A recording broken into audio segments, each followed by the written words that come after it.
Okay, this is where we left off last class, calculating the mean and standard deviation of a set of returns.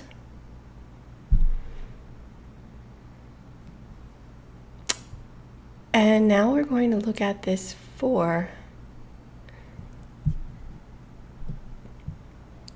two securities.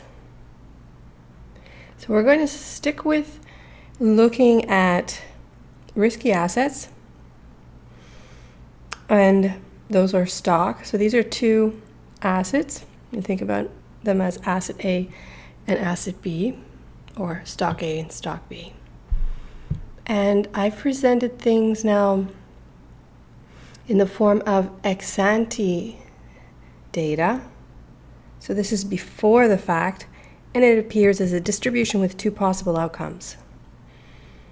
Either there's a boom economy, and in that case, asset A is positively correlated and it will be high, but asset B is negatively correlated, it will be low. So the returns are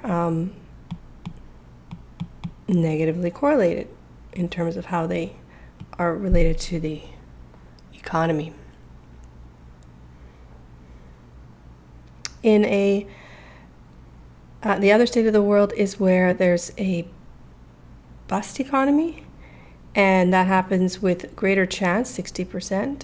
In that case, asset A does has a negative 10% return on its assets, and or on its 10% return in its value. And asset B has 25% return. Okay, so it shows when A is high, B is low, when B is high, A is low. And what do we get in this scenario? Okay, well, let's first calculate the expected returns of the two assets individually, and then we'll compute them, their measure of risk or the standard deviation of the returns.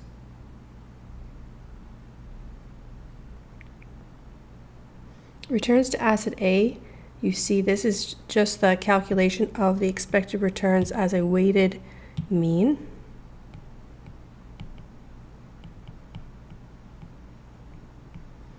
Two possible outcomes with a probability of occurrence, that's just a weighted mean. So I multiply.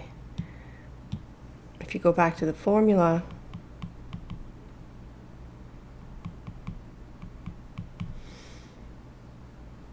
well, they did it in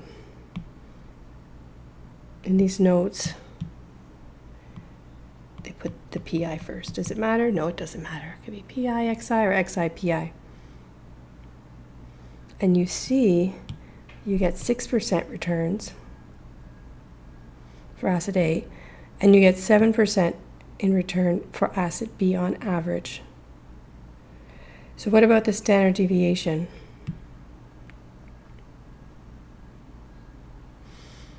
To get the standard deviation, first we calculate the variance, and then we take the square root of the variance.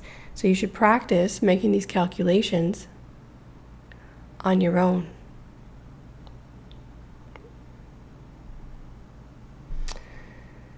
You can use the columns in an Excel spreadsheet to do it, all right? So you see here, you have 3 columns. Well, you have, I guess you would have information from 3 columns. This is just the mean, right? This is the deviation from the mean, so it's actually 2 columns, and then the mean here. Square it. So try that in Excel. You cannot do this on the TI calculators. This is possible, though, on the HP 10B2.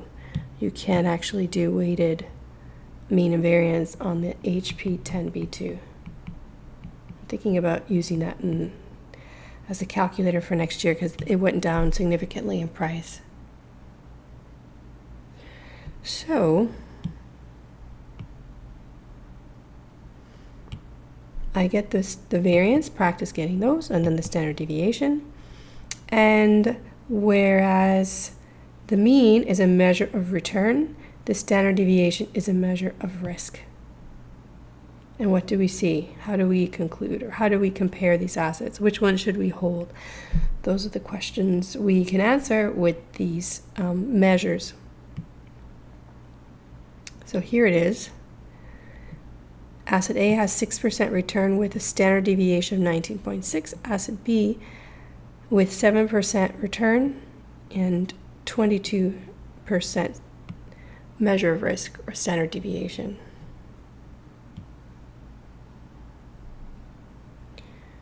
Which one should you hold? Which asset is preferred by a risk-averse investor? So we assume people are risk-averse, but we also consider people who aren't, people who either they're investing a portion of their savings that they're willing to risk losing, so they're risk-loving. And we want to compare these two assets with either of those sentiments in mind. In the first case,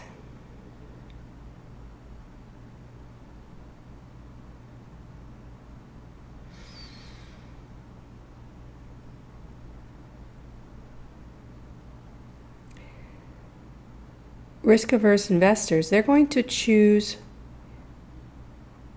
the security with the lower risk if they are comparable in returns. So a way of examining that, could you say these are comparable and that A has a lower risk? You could. Just looking at this, but we could create another statistic. What's called the coefficient of variation, which takes the measure of risk and it spreads it out for each unit of return. So this is a way of comparing risk and benefit. Okay, so you make a risk-benefit ratio.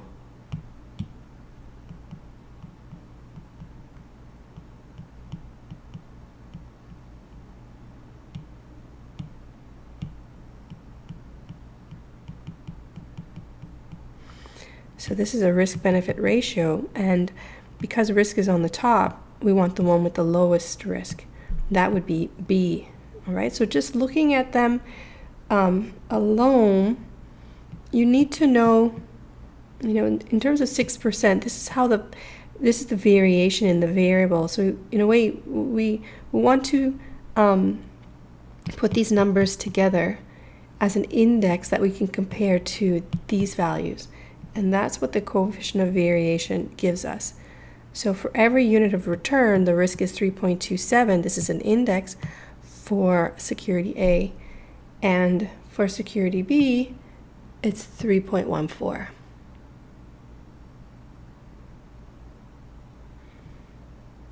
So a risk-averse investor will choose asset B over asset A. What about the risk-loving investor? Well, if they like risk, they want to take their chances, they'll go for asset A over B. So that's something new. So investors don't hold a single asset, however. Usually they combine assets in a portfolio of many assets. We're going to begin by looking at two at a time. So how do we combine assets and determine the return and risk of the portfolio?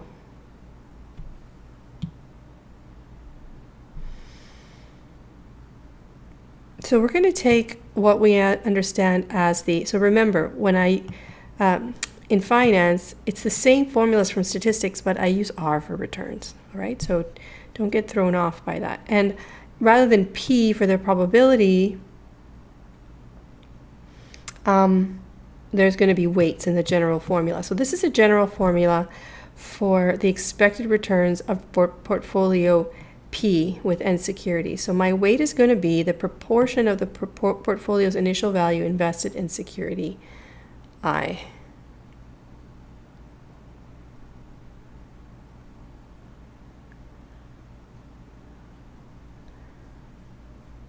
So how do we figure that out, what that is?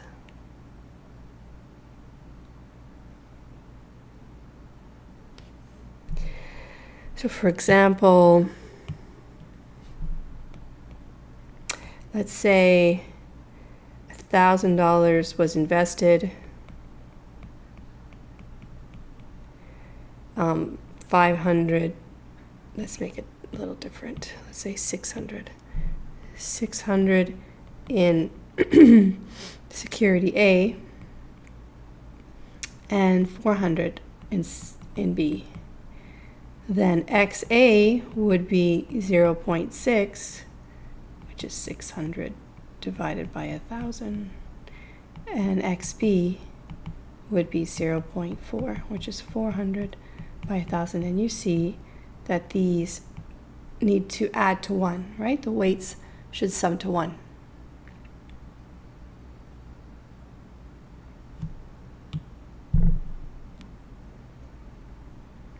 And so that's just 2 assets, and I can extend this to more than 2, but for now we're going to stick with 2. So here is an example using A and B, but I'm going to invest 50% in A and 50% in B.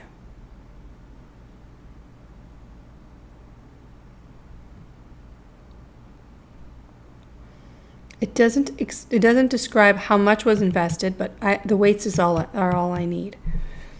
So what would it be?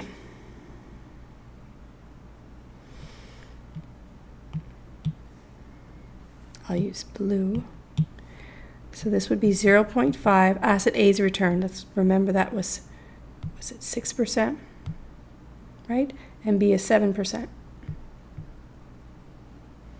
So try not to get thrown off by percentages and decimals. So what I'm going to do is write the return as a percent and the weight as a decimal.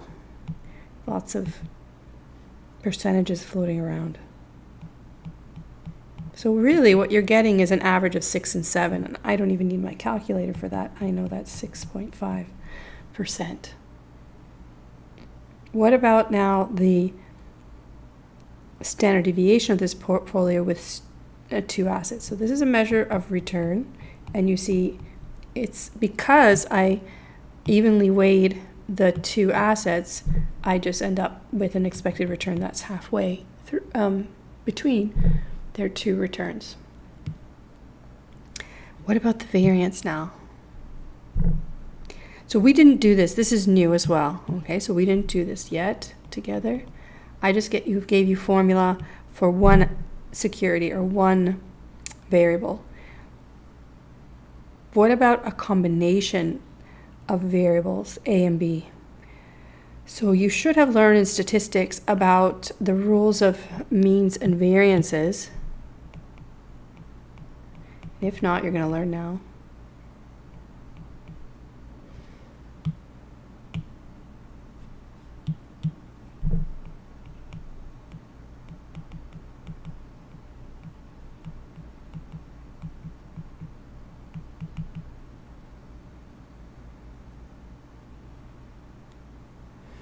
And what you're going to learn is that if 2 securities are interdependent, like ours are, remember, let's go back and see that there is apparently a relationship here, right? Whatever it's driven by, it seems like there's a negative correlation or negative association. When A is high, B is low, and vice versa. So in that case, these are correlated. They are not what we would say not independent.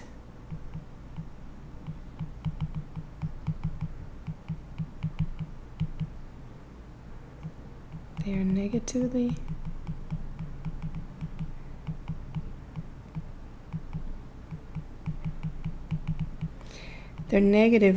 correlated.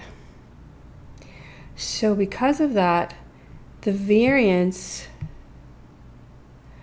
of 2 assets, so remember, what is RP? RP, this is the return to the portfolio, and the portfolio is made up of XA plus XB. So I just found, I'll add a page.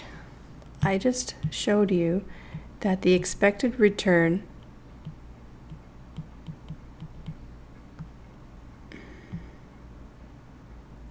I did that wrong. This is the weight. This is the symbol for weight, not for the returns to A and B. That's correct. So the return to the portfolio is the sum of the two returns, right? Now, what I did before, I kind of jumped into it, but where it comes from, the weighted average of these two, is one of the rules that the expected return, let me slow down a bit. I'm going to, let me redo that step by step. So the expected return to a portfolio is equal to the expected return of RA, the returns to A, plus the returns of B. Now it turns out that the average of a sum of variables is the same as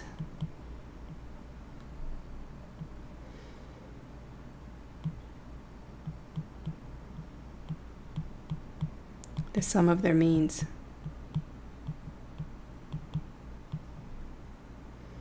I just did that. This is an E. All right. So this is a rule for means.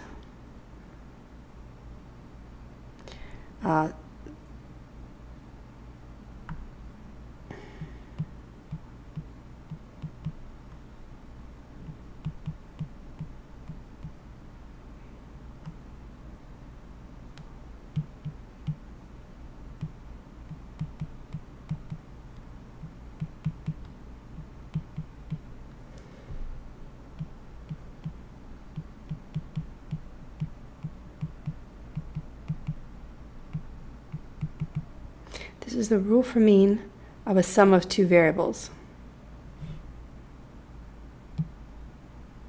I'm not sure what, I clicked that on somehow.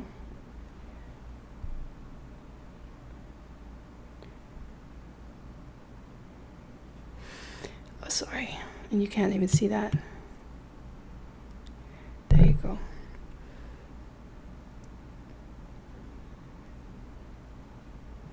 Can you see that now?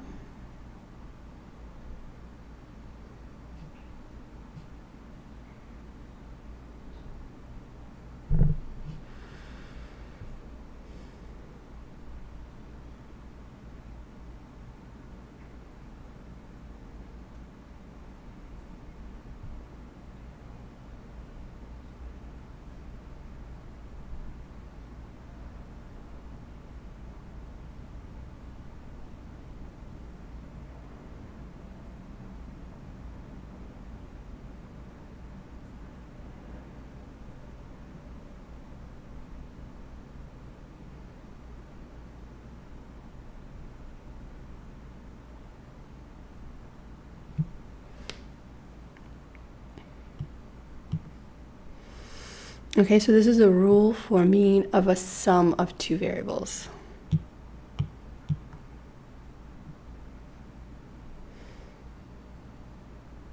What about the variance?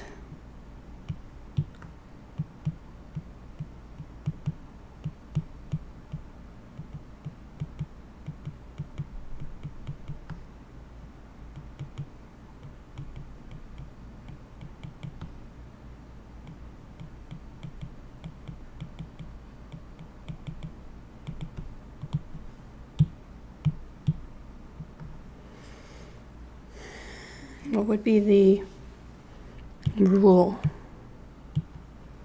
I'm giving myself more space because it's bigger. The variance of the sum of two variables is equal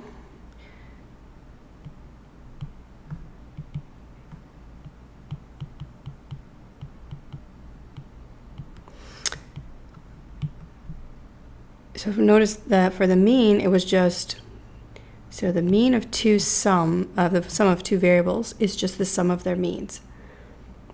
So whatever happens to the variables happens to the means.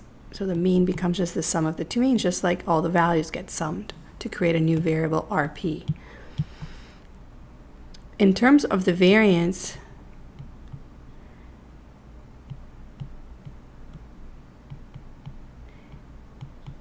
it would be the sum of the variances alone if the variables, the return to A and the returns to B, are independent. This simplifies things a lot. But if they're not, and they're interdependent or correlated, this becomes much longer, so I gave myself a lot of space. So it actually, I'm going to say,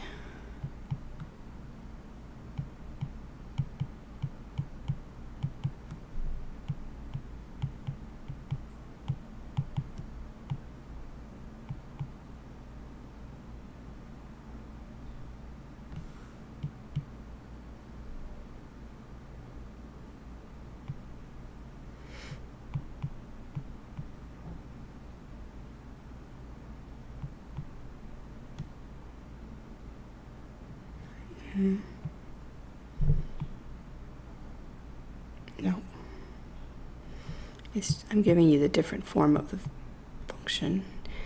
It would be 2 covariance RA, RB. So that is the formula.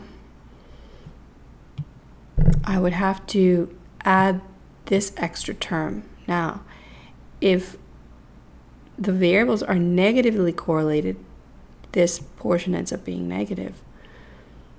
Okay?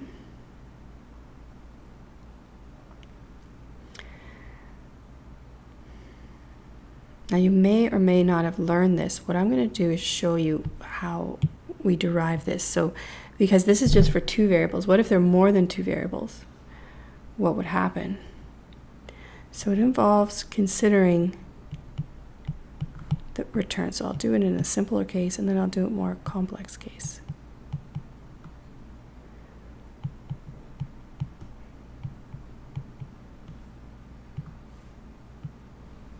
So we want to sort out what the variance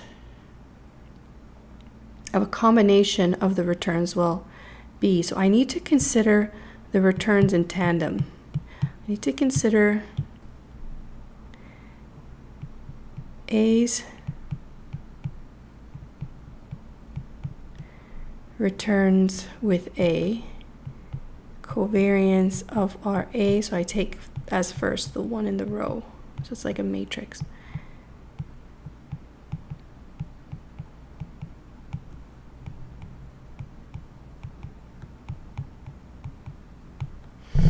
So I'm writing it like this. Although we have symbols with sigma, I'm going to convert them into the sigma symbols in a moment. What is covariance of RA with RA?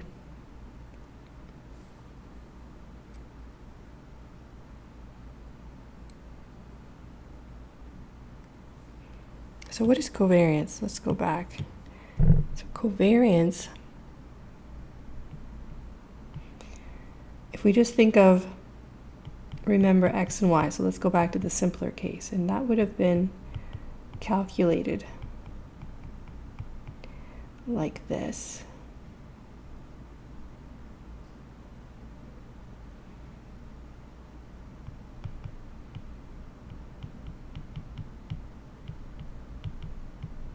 Remember?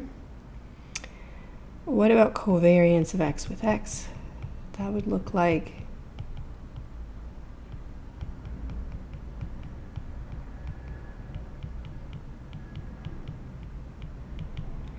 and what is that, in fact? That's actually the variance, isn't it?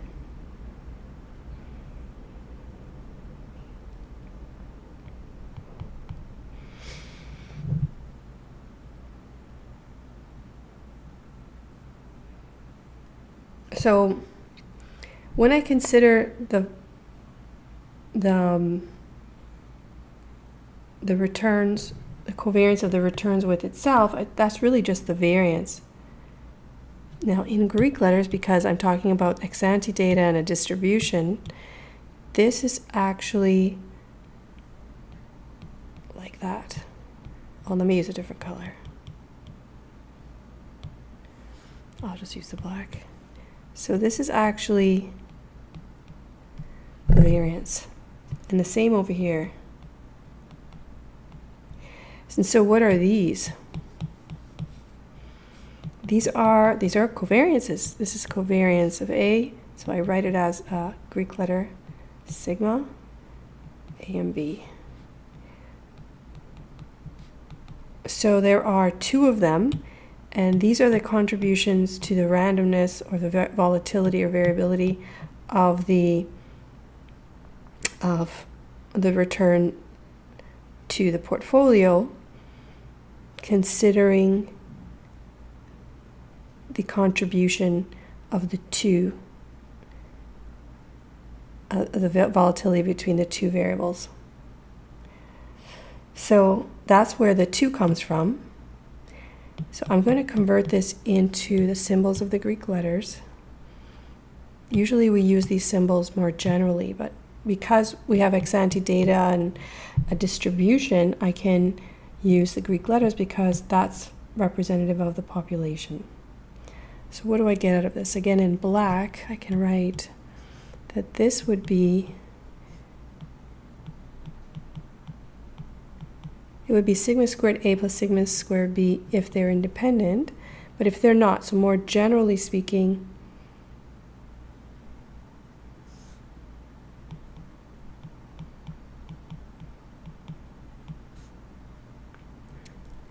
I'm not going to be able to put it in there. Let me see. I'm going to move this piece down.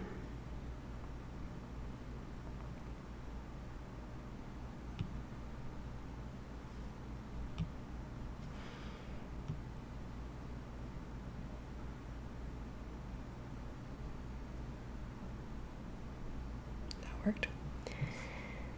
Maybe do that for this too.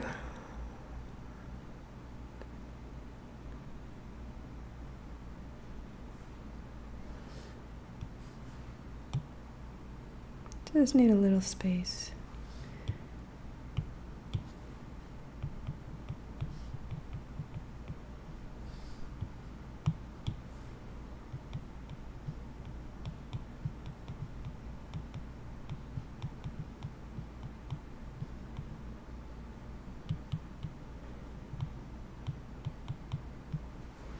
And there you go.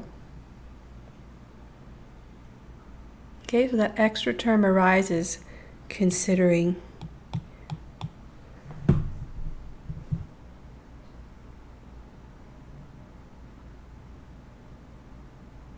what we did before. All right? So, what about, how do we use this then, these properties, for our purposes? Oh, let me fix this one up too. Let's use the Greek letters here. So this would be sigma A plus sigma B. I mean mu A plus mu B. Okay, so Greek letters in our case. So what we actually have is not just A plus B. We have a weighted A and B, right? We have RP, which I should write here, which is nowhere, is it? So let's write that down.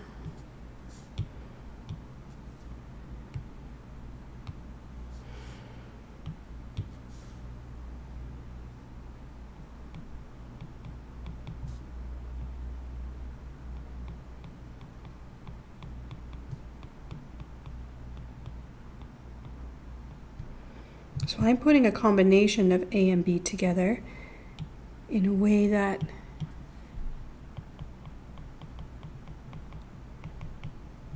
XA and XB sum to 1.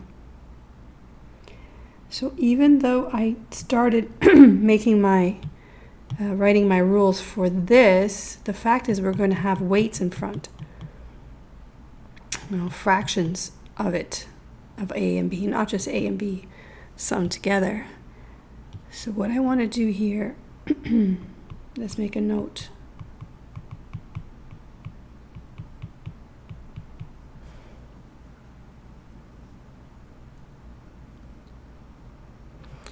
When we have a weight in front, the rules are a little different, and I'll describe why as well.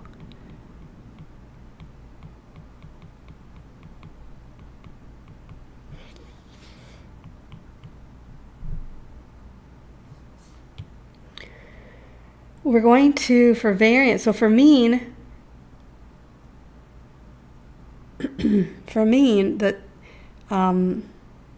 the weight in front doesn't affect the rule so much, but we have to consider how does the weight affect the rule of means for variances. Sorry. So let's just look at this one more time. I'm going to repeat this table, but I'm going to now talk about having a weight in front. So let's put this RP equals XA RB. What am I saying? RA. It's XB RB. That's what we want. I'm so distracted, aren't I? So let's do this again. So this is for RA plus RB.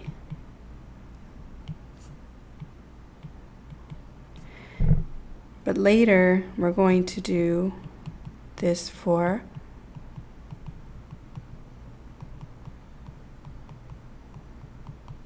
well, later is now, because I'm going to do this now. Okay, so below is for this combination.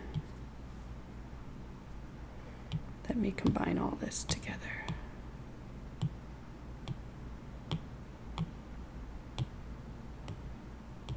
You can see.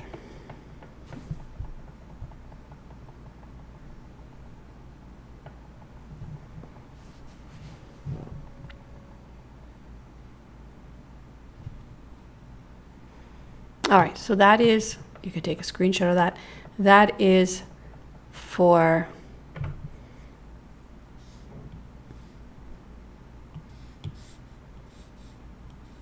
this.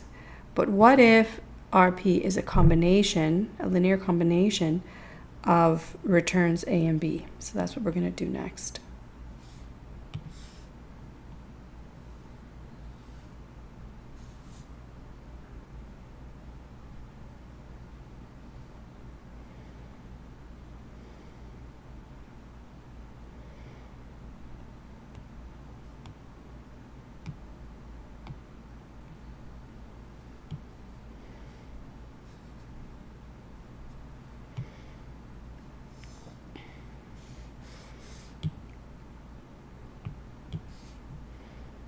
Because this is kind of new, I'm going to take my time, or you don't remember this. This is my review of rules of means and variances. So if you have a weighted or a linear combination of returns or of two variables, then the expected return would be, you could take it like this. So it's a linear operator.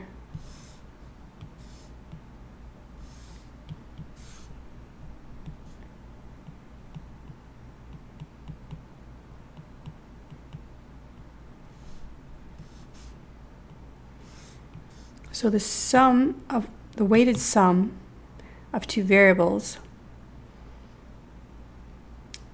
has an average that is the sum of the weighted variables. But actually I can just, because the weight is constant, I can just take it out.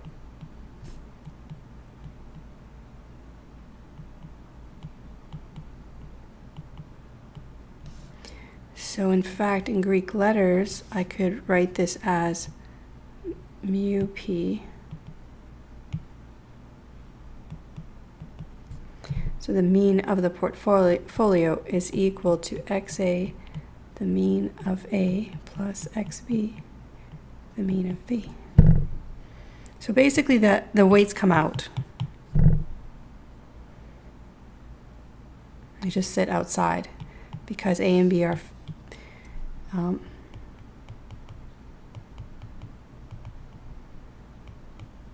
they're constant. They don't change for each possible outcome. Now, what about the variance?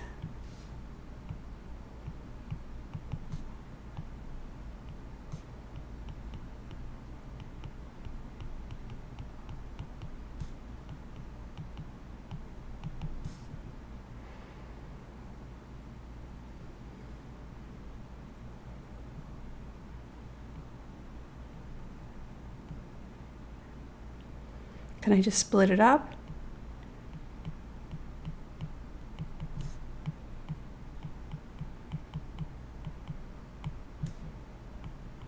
Only if RA and RB, or assets A and B are independent.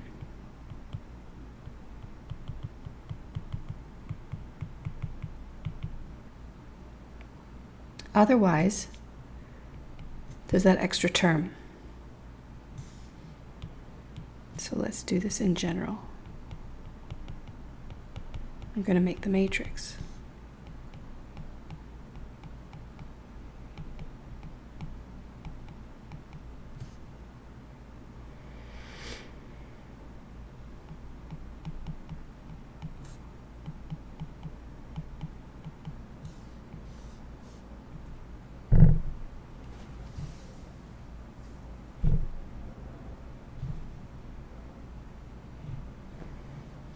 I'm going to do the same thing I did before.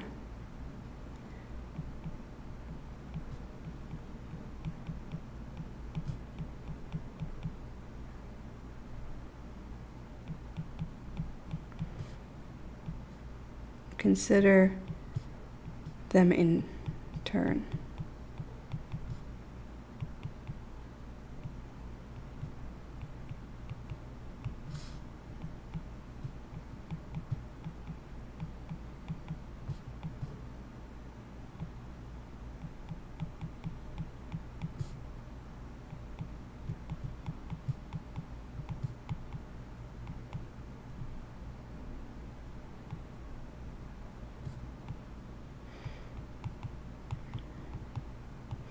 All right, so it's a lot of writing.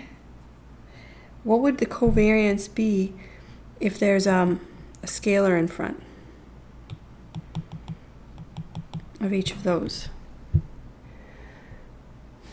So let's look at it just like we did before.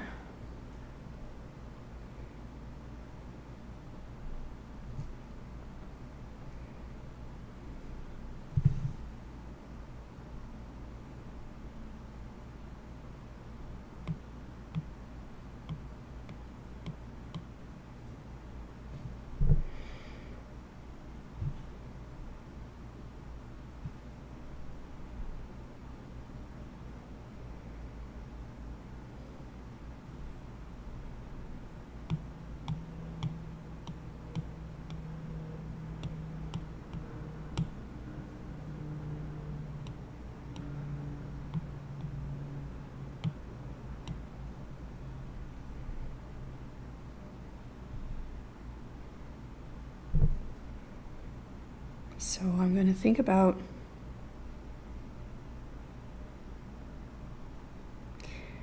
the covariance of, just think of a letter in front of X and a letter in front of Y. So I'm just using the sampling, just because we're more familiar with the sample covariance, I'm using this just to give my illustration of what would happen. So if I wanted the covariance of AX and AY, actually let's do the first one. let's do AX and AX, sorry. So I'm doing this one. So for the sample covariance, it would be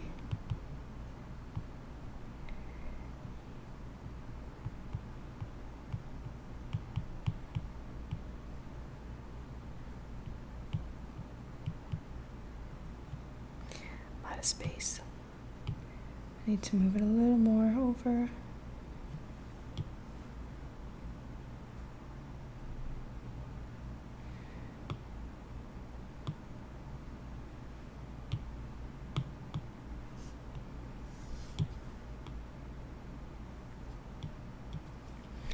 So that would be the first deviation from the mean over Sx, and then AX minus AX bar over Sx as well. So that would be what it is, which is just the variance of x. We know that much, or variance of AX. But I want to go further.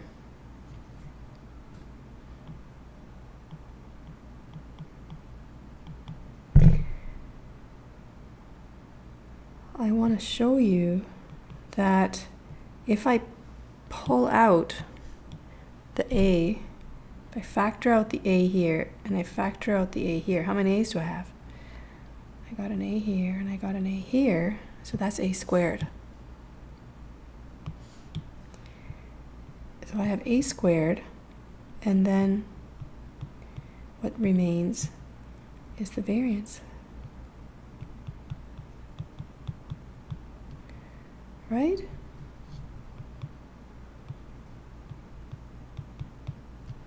So, in terms of this ex ante data, this would just be the weight squared times the variance. And this would be the weight squared times the variance.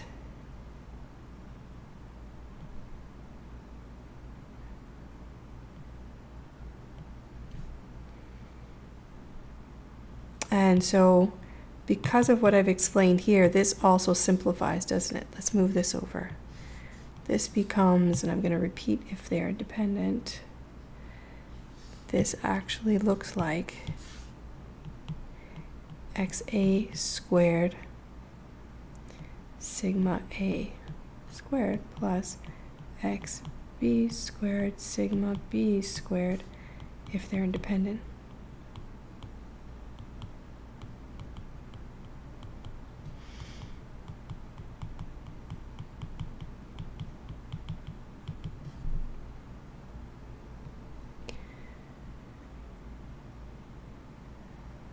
But if they're not, we have this extra term.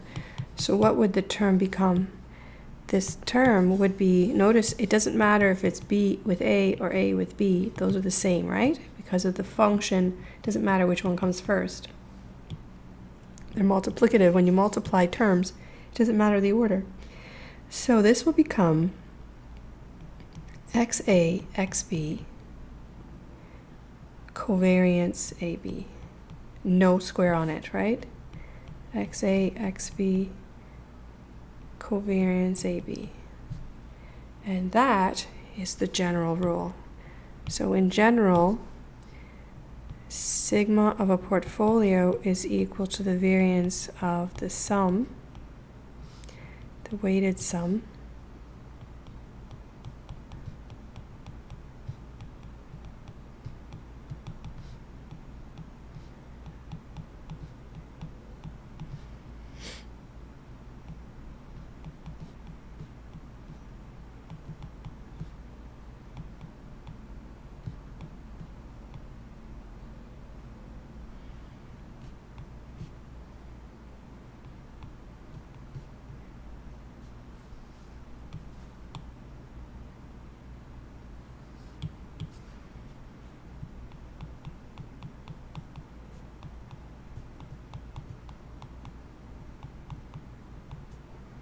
like that.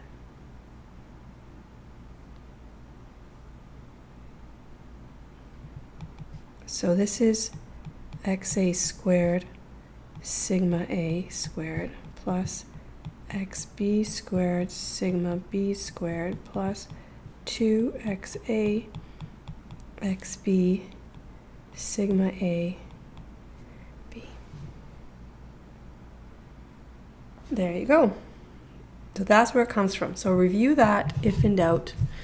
That's where that formula comes from. You're going to use it a lot, so you need to be confident about where it comes from, in my opinion.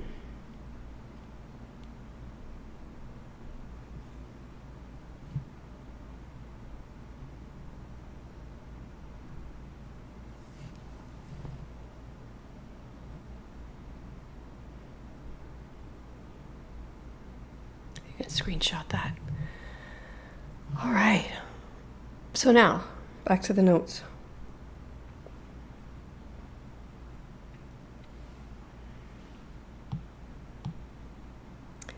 So that's where, after half an hour of explaining it, that's where I get this from.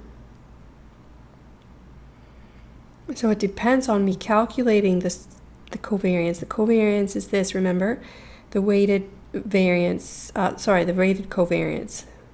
So you have to do the deviation from the mean of A times the deviation from the mean of B for all the values, and then times the weight and sum all that up. So we can do that for this one together. I'll use Excel. So this is the only time I'm going to do this for you.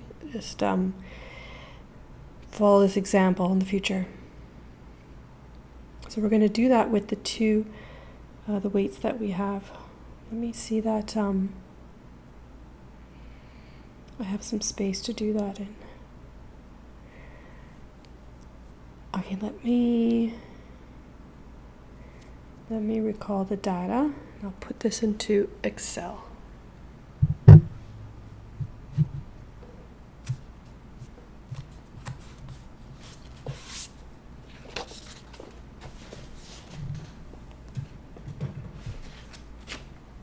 Remembering, what does independent mean? That the covariance is 0.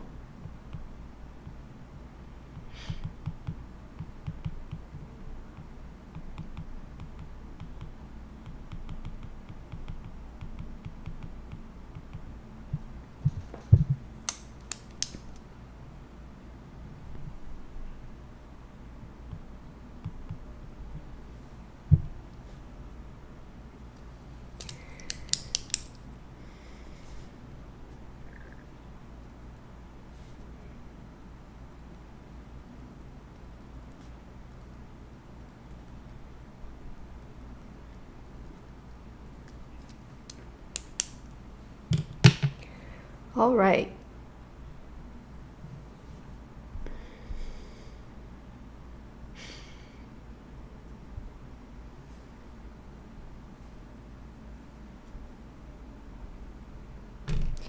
So I'm going to calculate the covariance, right? So I'm going to begin with this is my P here.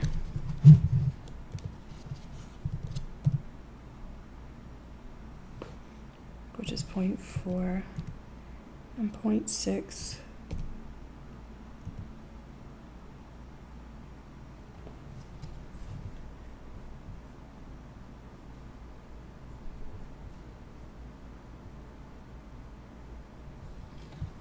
And then returns to A.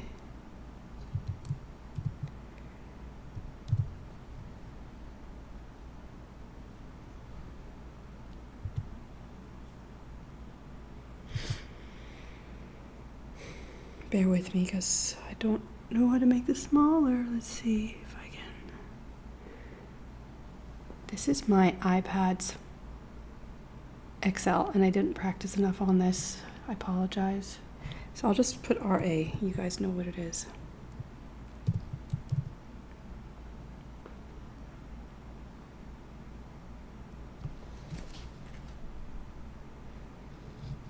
So it's 30%, but I'm going to write 0.30. And then this one is negative 0.20. And then this one is negative 0.1. And this one is 0.25. And what we have to do is calculate the means. which we already did actually, but let's do it here. So this is equal to, I could do it like this times this plus this. Or I could do that in columns too, but it's going to become a really big spreadsheet or column, set of columns. So that's the mean for A. The mean for B is equal to this times the returns plus the weight times the return. And that's 7%. So now I want the deviations from the mean for A.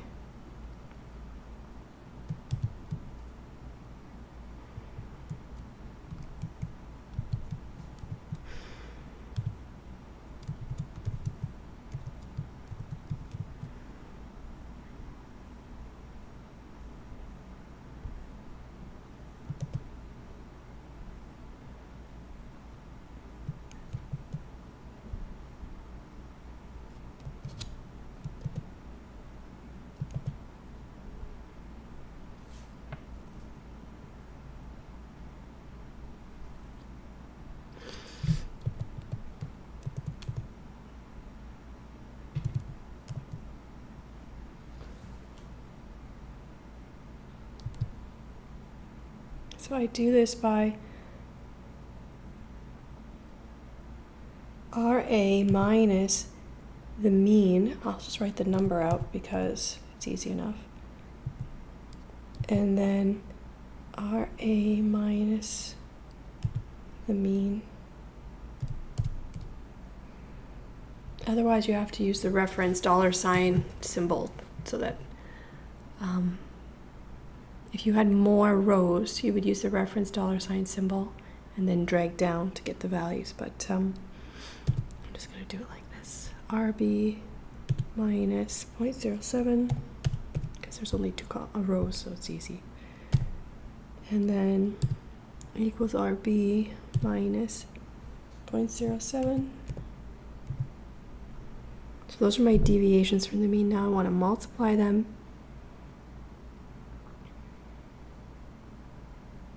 And multiply the weight equals the weight times this times this, and then equals the weight times the deviation from the mean for A times the deviation from the mean for B. Hopefully I get the right answer, and then sum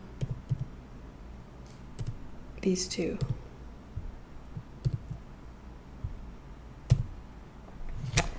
And that is the covariance.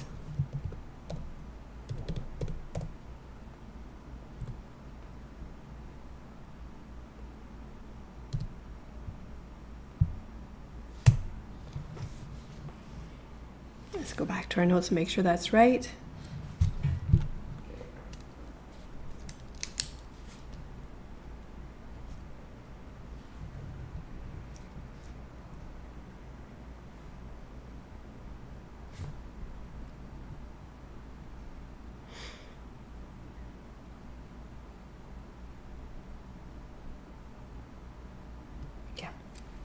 So here it is. The variance of A, variance of B,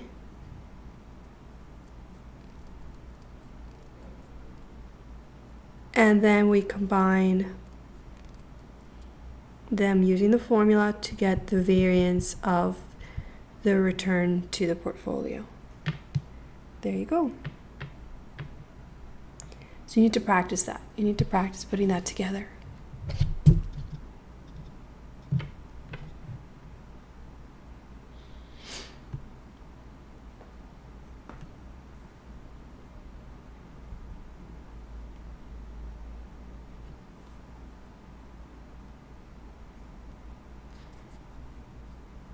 So all the other values I had from before, let's go back and see.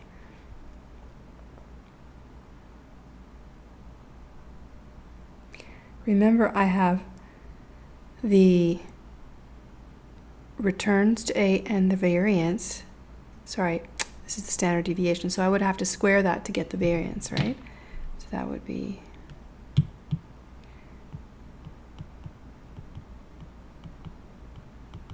those get used in my formula.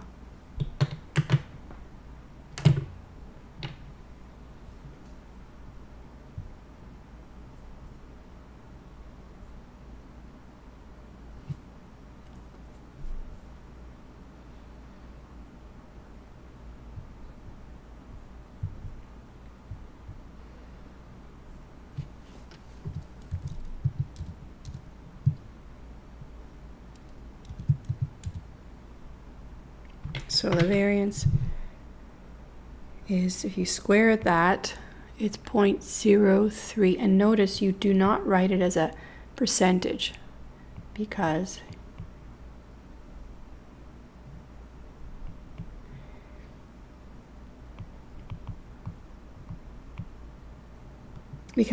remember when calculating the standard deviation, we had to square the deviations from the mean, and then we take the square root of the sum of the average deviations from the mean. And when we do that, we return back to the units of the problem. Well, so that means the variance is actually in the square of the units of the problem, and we don't associate it with percentage squared, so we don't write that. We just leave it like a decimal.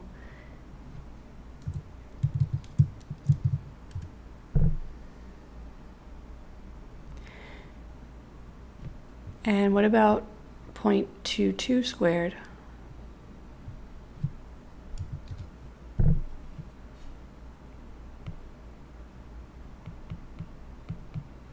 Okay, so that's 0.0484. And those values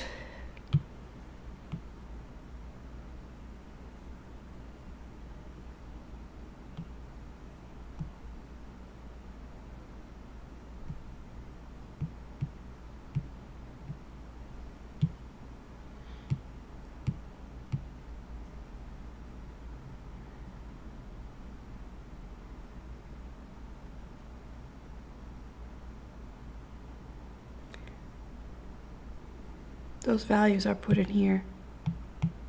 This is 486. I guess because I have the decimal, using the decimal value of the standard deviation and squaring it will give you this. A little bit different from my rounded value. Okay, so you should be able to do this. Notice I round final amounts to the 4 decimal places.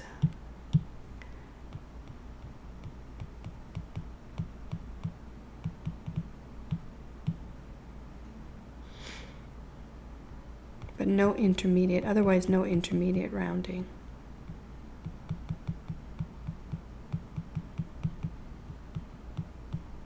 To get my answer.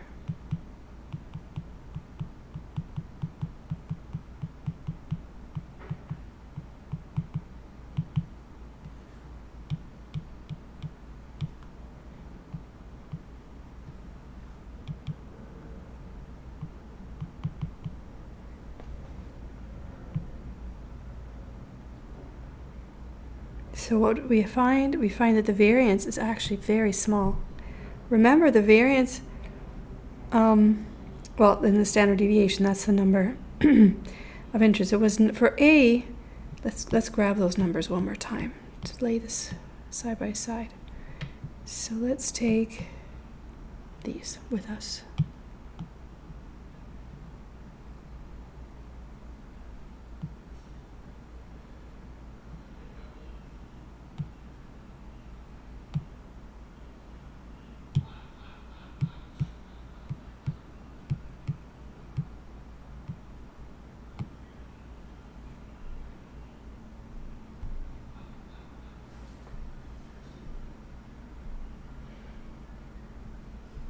So these were the measure of return and risk for security A and security B.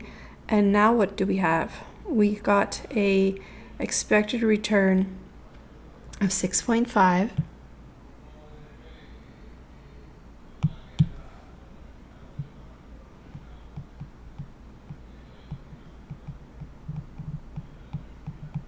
With a standard deviation of 1.22. It's very small. So what does this say? It says holding these two assets in a portfolio together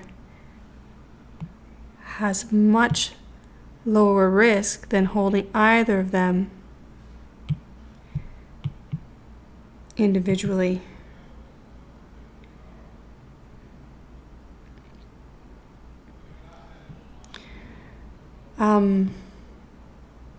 So this is the result of this term, okay? It's because of the covariance, because when one was doing well, the other one did poorly, so the one that did well compensates, or compensates for the effect.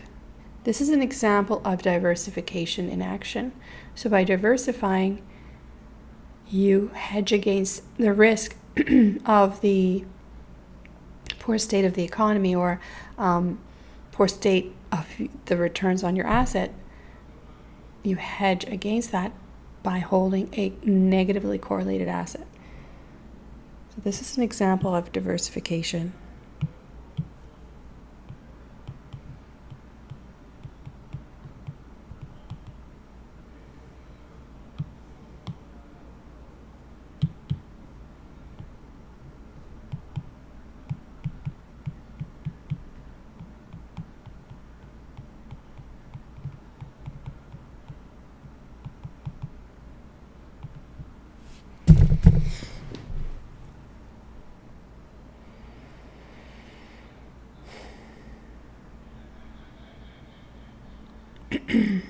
Okay, I'm going to take a little break, a couple of minutes. I'll be right back.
I am back.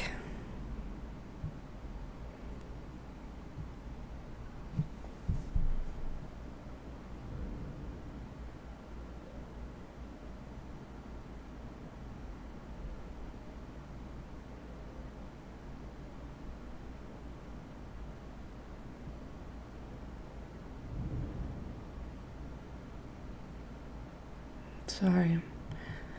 I just saw an email. Okay, let's see.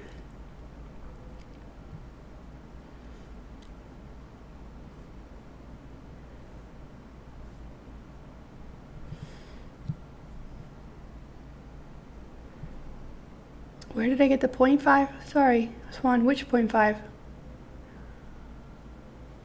Which 0.5? Oh, this one?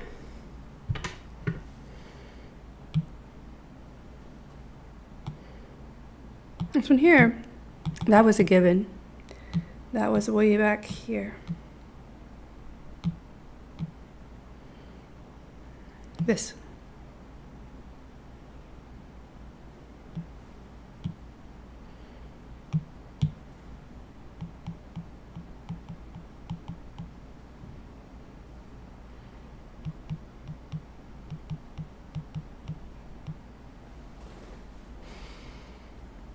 Yes, that's from the beginning, the problem. Good question. Any other questions?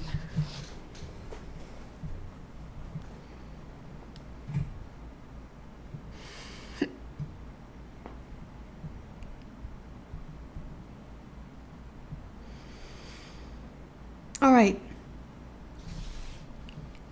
So diversification has this incredible effect. The result of combining negatively correlated securities reduces the risk of holding the two securities together or in tandem down to 1.22% in the standard deviation, from 19.6 for A and 22 for B. So this makes this 6.5% more likely because the volatility is very small. Remember, because I do this plus or minus. So within one standard deviation, even all the way to 3 standard deviations, I'm still in the positive return. So it's very likely you're going to have positive return investing in this portfolio.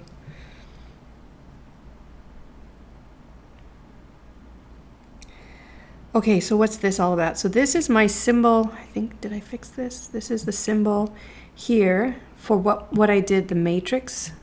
If you have more than 2 assets, you have to expand that matrix. So let's see, let me just show you an example. One last time, back to the matrix. So I'm going to put XA, RA, XB, RB, XC, RC.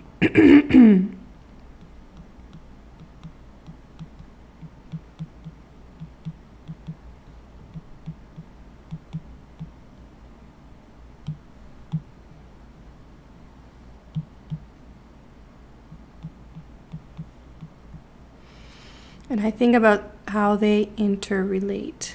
We're going to combine their returns and consider the volatility. So covariance of XA, RA with XA, RB. This is covariance of XA, RA with XB, RB. And this one is covariance of XC. Sorry, I got to use the row first. XA, RA, XC, RC. And then just continue all the way across, and then we'll review the pattern. Let me know if I make a mistake.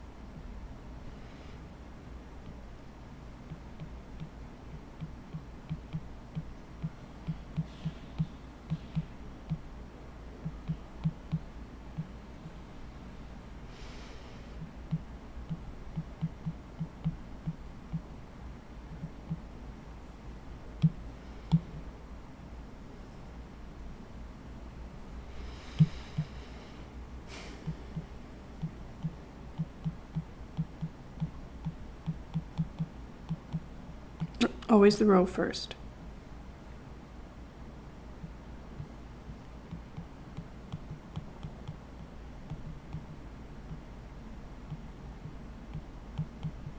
All right, so what happens all along the diagonal, remembering back what we learned, this gets squared, and this is sigma A squared, or variance squared. So the weight squared times the variance, sigma B squared. And then the weight squared, sigma C squared. Okay, so that's all along the diagonal, and now see what happens here. So I have three variables. However, because of the matrix derivation, considering them two at a time, these are the same, right? This is AB, this is BA. And thinking about the formula for covariance, it doesn't matter if B comes first or A comes first. These are the same. So this is going to be together. These make 2 XA, XB, covariance, RA, RB. So don't get thrown out. You have to endure. You have to endure writing RA, RB. You know what it is, but you got to be clear. That's the return of A and the return of B. So those are two of those. Then we also have two of these. How am I going to do that? So two of these. I'm going to use colors. So two of these.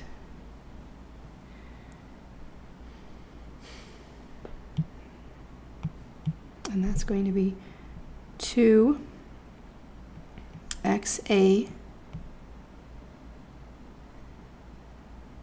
XC, right? Covariance RA, comma RC. And that would be for the green. And then in what color? What color? Yellow? Can you see yellow?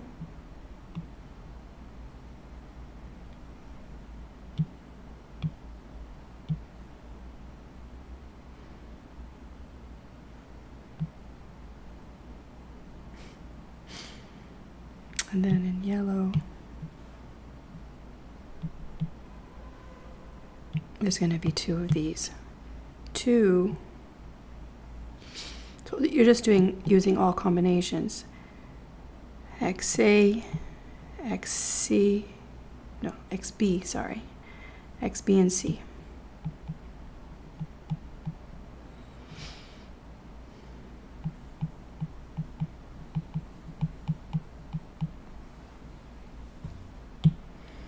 So it's huge, but it's doable. You can do this with software, you can write a program, or you can, to find all of these. It's possible and doable, however many securities you combine. So if we had 3 of them, so let me summarize this, what I've done here. What I've done here is just an example of finding sigma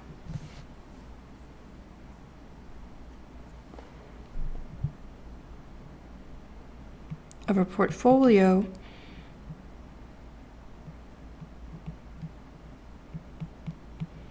that's made up of the sum,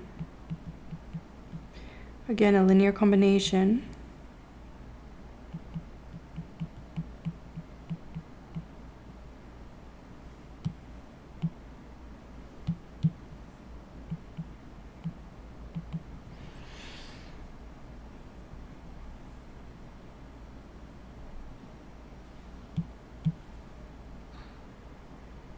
and the answer is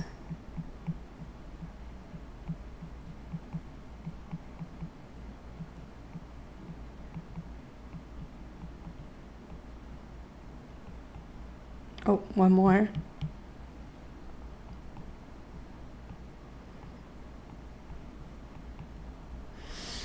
And then all the combinations, right? So 2XA, XB covariance RA RB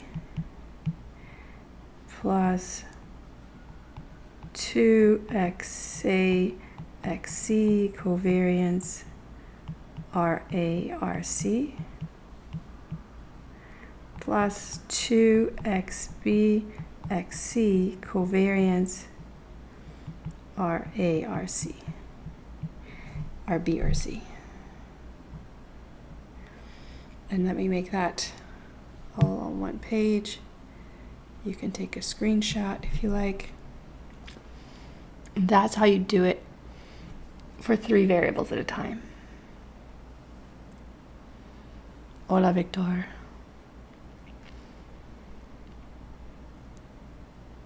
So,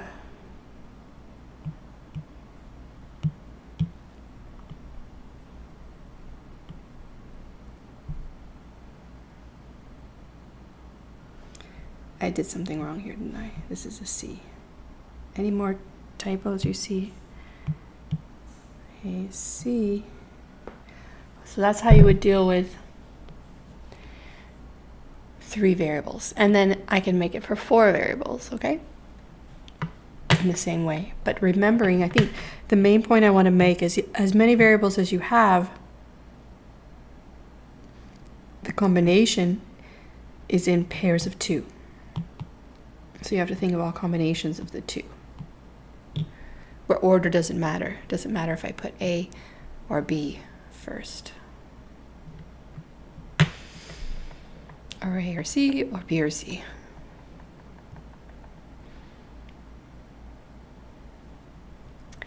Okay, so that's all that means.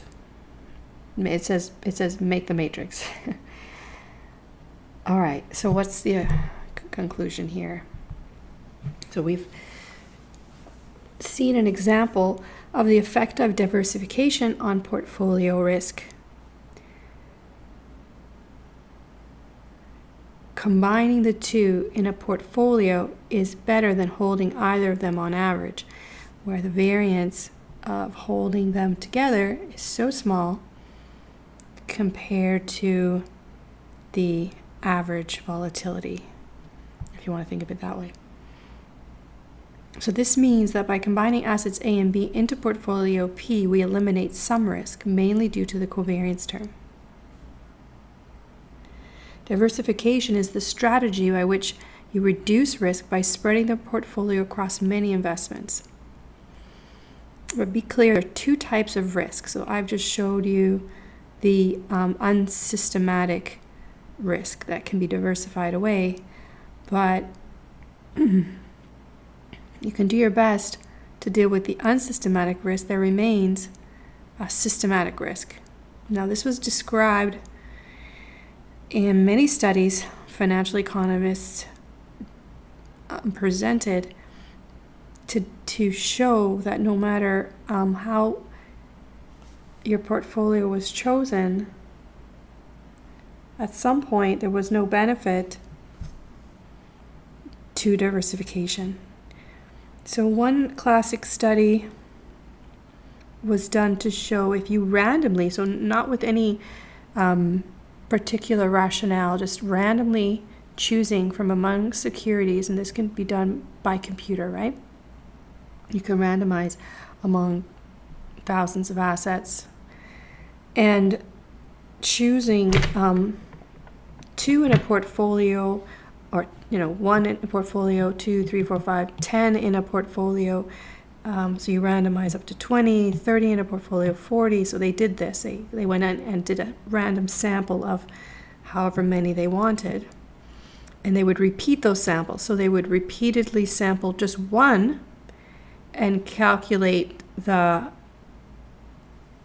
standard deviation of the 1. So just like we did all the calculations before, let's say they used n equals 1. So they would repeatedly simple random sample 1. They would get the standard deviation for simple random sample 1. Whoops. So S1. And then they would get another sample and get the standard deviation of that. Then another sample and the standard deviation of that. Okay, so they did that in repeated samples, and then they got the average. So where did they get the standard deviation from? Well, for the data that they had calculated the standard deviation of returns using either either a distribution that they had for the returns, so that would be ex ante, or they did it with historical returns, and so ex post. So whatever they did, they got the standard deviation, sampling just one, and then getting an average, and that's what 49.2 represents up here. So one security, the average of returns for all of them it's quite high, just picking one security. This study was done in 1977, and there's been studies done since. They're similar, showing the similar result. So that's where they got 49.2% from. So then they combine, let's say, a number, a sample of 10. And what they did was simple random sample 1. They would get the S of it. So that would be, 10 securities, and they'd get the they combine them in a portfolio and do what we just did and get the I'll say portfolio 1 because there's so many. So that would be the standard deviation of portfolio 1, and they would have to do it with the calculations that we talked about, right, where they have to combine the 10.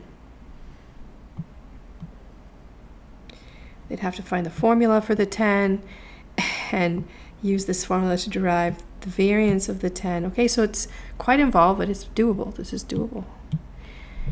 Then they would take another sample and get the standard deviation of that portfolio's returns based on historical data or ex ante data, whatever they have.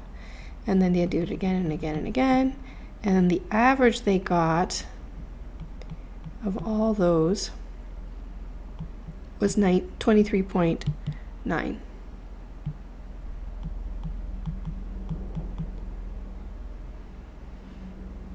You see over here. Let me do it in colors. So in colors,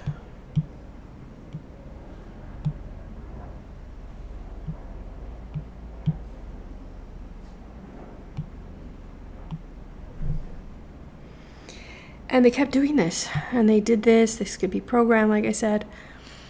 I'll write one big program and get it to randomize. And they found after about 25 selections or 25 assets, no matter, remember, from sample to sample, all possible samples or several samples, they on average could not do better than 19.2. After 25, if they had 30, it would never be lower than 19.2. 40 didn't go below 19.2. Okay, so it flattened out. It plateaued after 25. So it demonstrates that, sure, you can diversify away some risk by combining securities, even randomly here. There was nothing in terms of the decision to choose negatively correlated securities in particular, just randomly choosing. They couldn't do better than 19.2. So maybe you could get a little bit lower if you chose them in a strategic way, but there would still remain this non-diversifiable risk, which is known as a systematic risk. And this is as a result of simply the economy or the market. So what we have realized from this is that, yes, you can diversify away to a point, but what really matters is how your asset returns are correlated to market risk. So now we're going to move into how we look at that. How do we determine for every asset their risk relative to market returns? So we actually know how to do this. You learned all the statistics. Hopefully you got a chance to review. What we're looking at is determining the beta, the relationship of an asset's returns to market returns. And this is where we actually left off on our stats review and got into the topic. So now we're going to return to that discussion about this slope, okay, this slope term. Now, if there's just two possible outcomes that are equally likely, finding the slope or the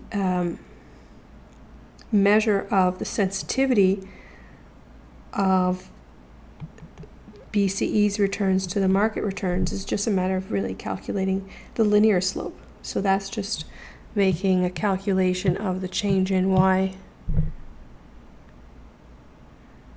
over the change in x.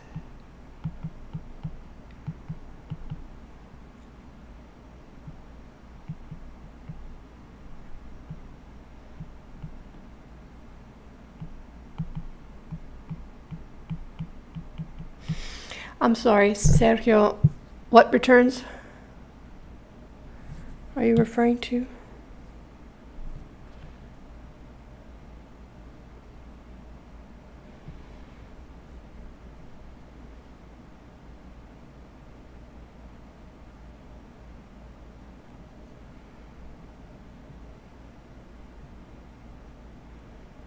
It's okay, let me continue.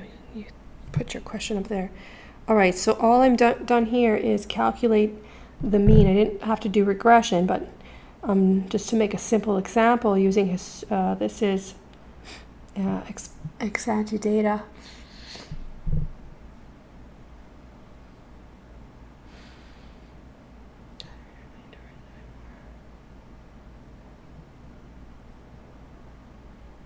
So how do the returns to the portfolio look if you have more diversification?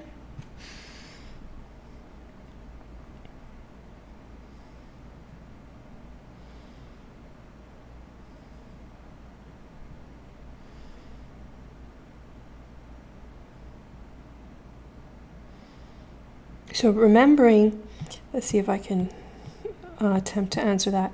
So remember, when we diversified, the returns become a compromise in a linear average here. They become a compromise between the two. So if I combine A and B, the return goes between the two of them, right? Because A was 6% and B was 7% return. So I end up in between them, not necessarily higher, but definitely more certain. That's the important thing. So when you diversify and you combine in a portfolio, it's less risky, but it's more certain. So it's less risky, more certain, but lower, lower than the high one. It's a compromise of the two. But anyway, Sergio, you're going to see what we can do to expand the market returns using riskless borrowing and lending. We're going to talk about that later, okay? So in terms of diversification, that alone, for risky assets, you end up in some weighted average of the assets. All right. So what I've done here is just calculated the beta or the slope, and it's a linear slope here because there's just two possibilities. This is plotting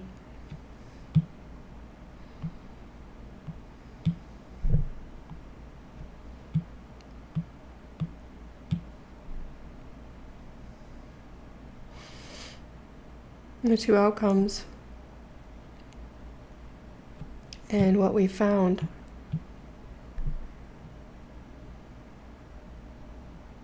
Oops.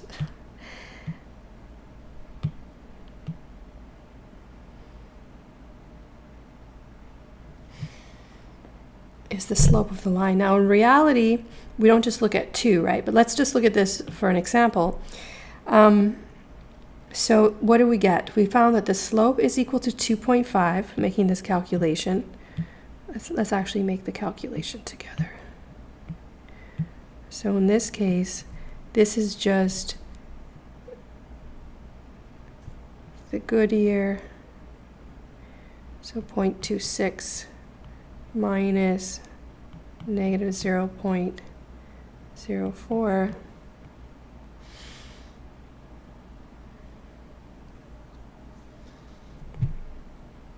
And like the first term,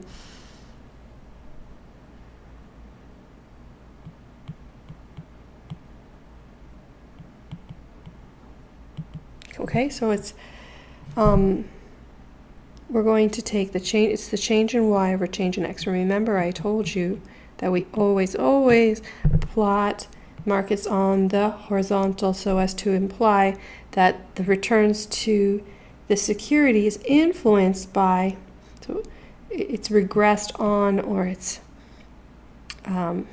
regressed on the market returns, saying that market returns impact or influence the returns to BCE. That's theoretically what we're leaning on.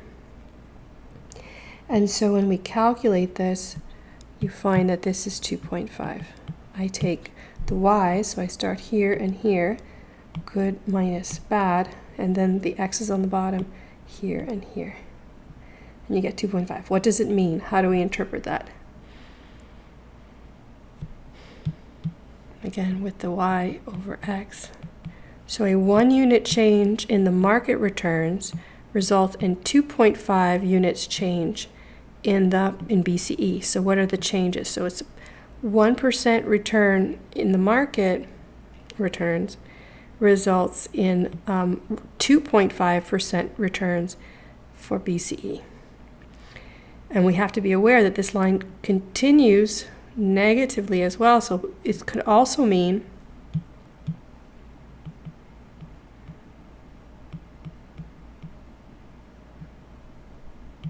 if the market returns drop by 1%, then BCE's returns are very sensitive. They're going to drop by 2.5%, right? So you can think of this as a 1 under. So what would it be if the market drops 5%? What would BCE drop? Or what would happen to BCE returns?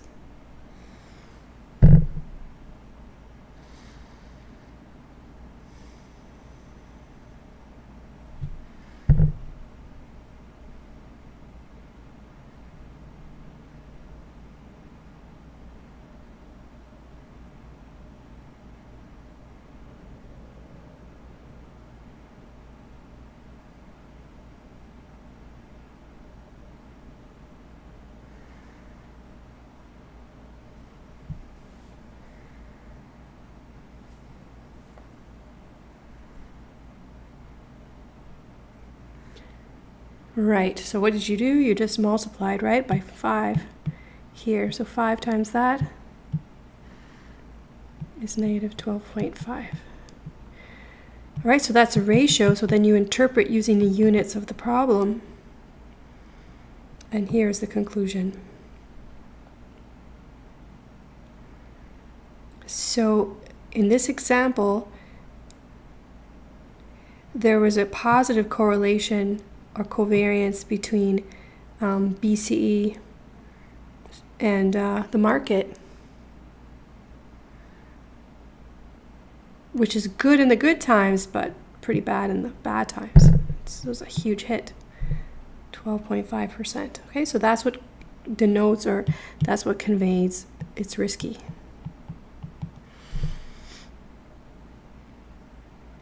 Note that if there's a negative correlation between the returns, then the beta will end up being negative. So yes, you can have a negative beta. And I think we talked about it in class when we talked about the slope. Slope could be negative, and an example of a negative beta would be any security that's negatively correlated with the market returns. Some examples include precious metals, or metals, I say metal companies because you can invest in a company or even an asset or based on precious metals.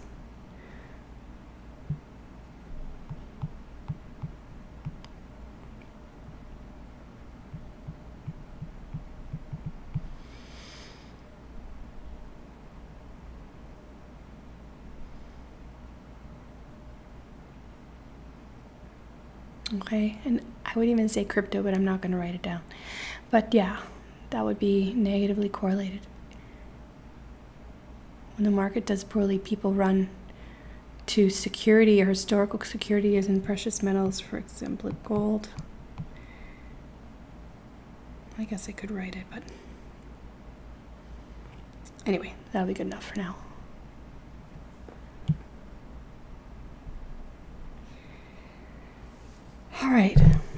All right, so this was, what are we doing? We are talking about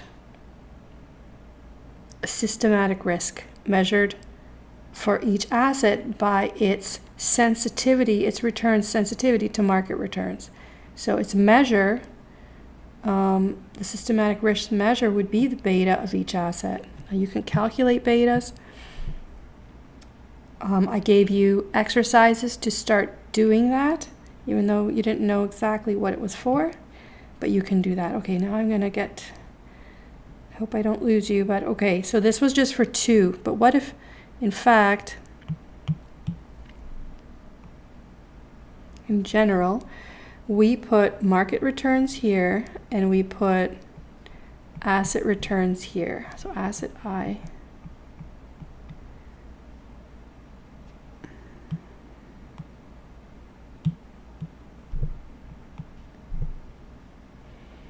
And market returns here, S&P.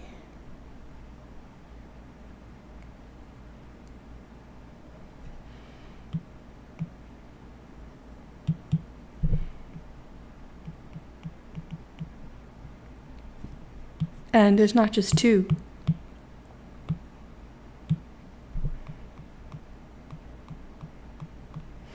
Right, so we'll get many observations. And in that case, it's still that the slope that we're interested in, but to get it, it's an estimation.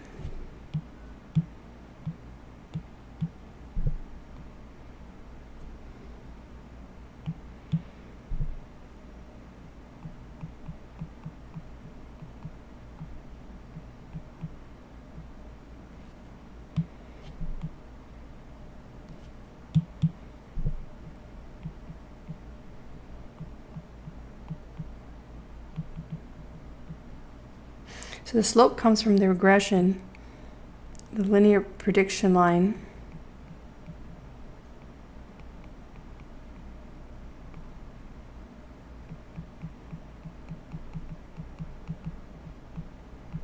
And remember what that was. So what we did, we learned for the sample, the simple, for the sample, the slope is equal to RSY over SX, right? So this was for sample data or ex post or historical data. But for ex ante, I taught you that we use the Greek letters, and what does it look like? It's going to be the correlation, and then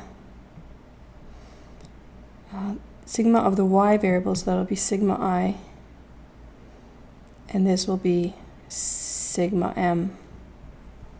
Are you with me?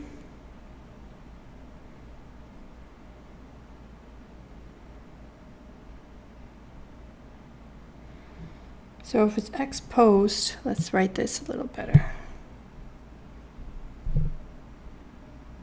In terms of the variables that I've mentioned, it could be R and then SY. It would be for the asset, and this would be SM. So that would be the case if you had ex post data.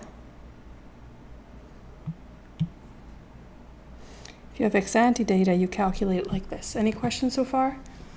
So I always, I mean, in some places I put IM here, IM here, but you should know, you should feel comfortable either way if I include it or not. The most important thing is to remember this setup. M is here, I is here. So M is horizontal, I is on the vertical.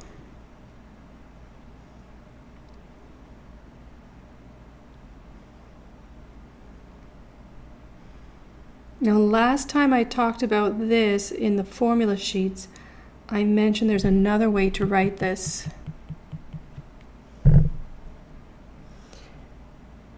Keeping in mind what correlation is. What is correlation? Correlation is the standardized covariance. So if you plug that in here, you get another form of this.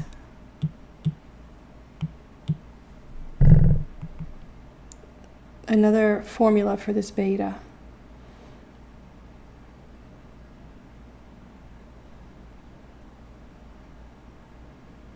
Yes, there's your, yes, you get the population data, exactly.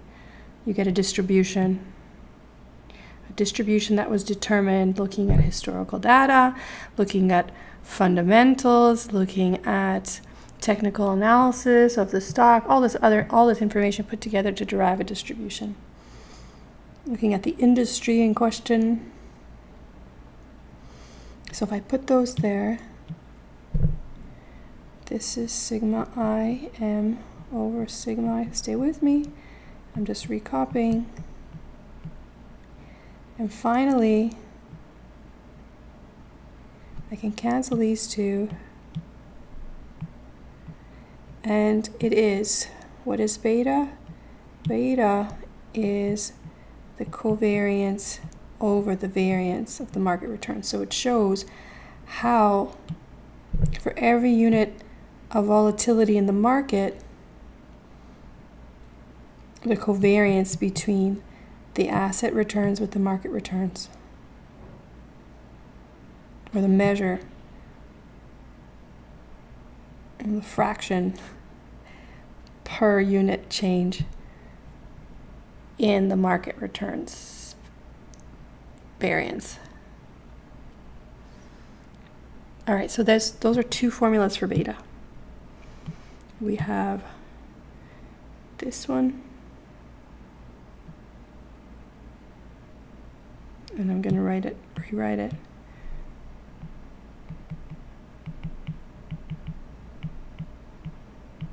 This one.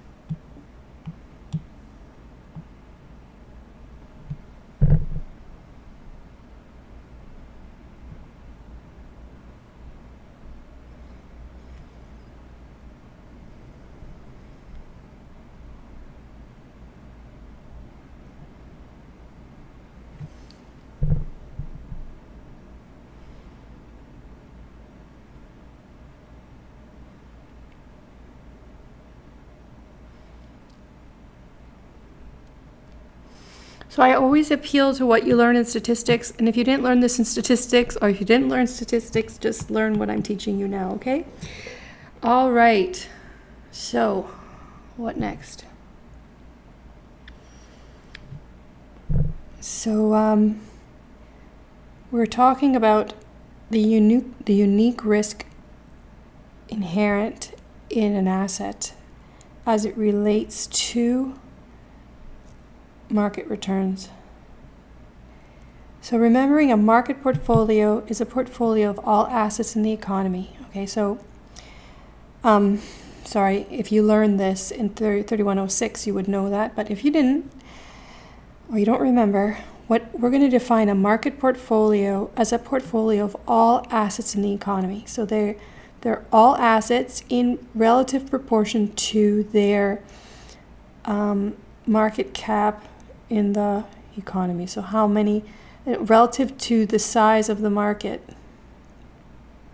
So you think about a broader index like the Dow Jones or S&P 500, and that's made up of the top valued securities, and their relative proportion in terms of how many assets or how much stock is outstanding, or their value as a proportion of that total market cap, is going to be its weight in this portfolio.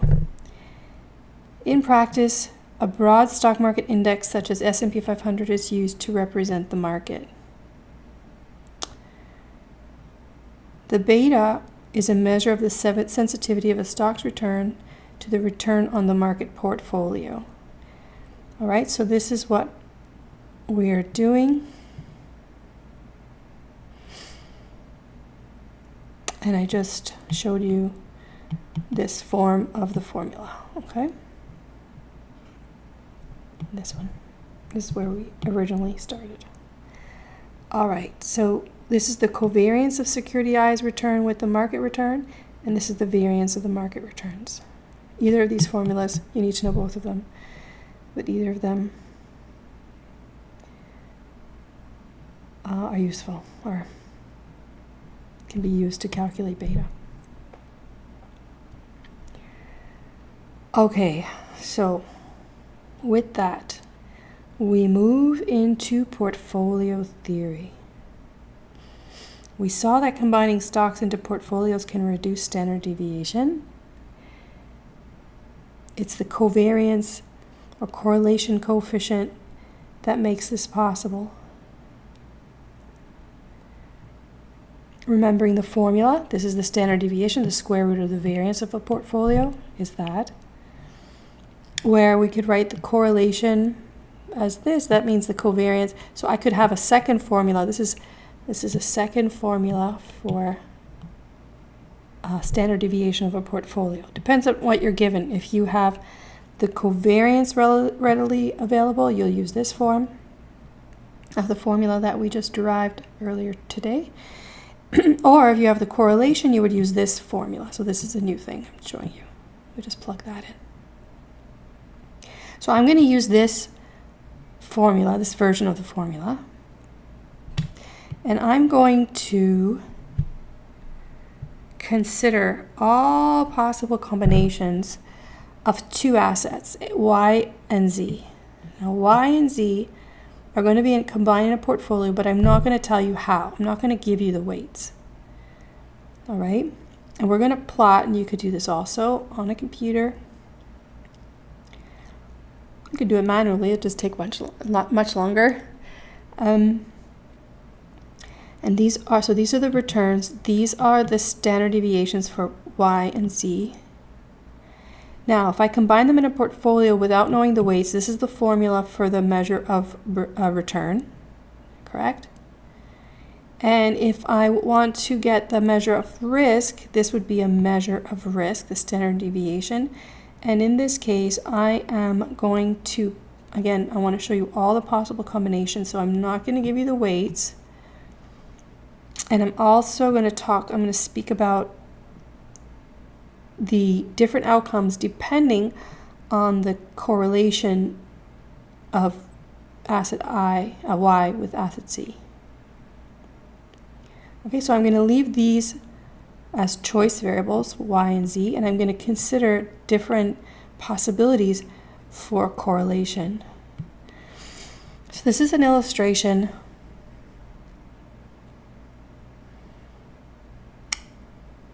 for the purpose of these assets here. So it's just an illustration, but in general, portfolio theory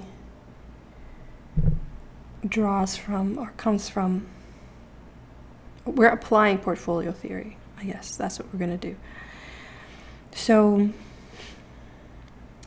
here are, in this table,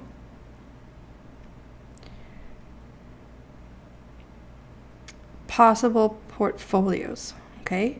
And they're made up of different combinations. Just for an example, what if I put equal amounts of Y and Z in the portfolio?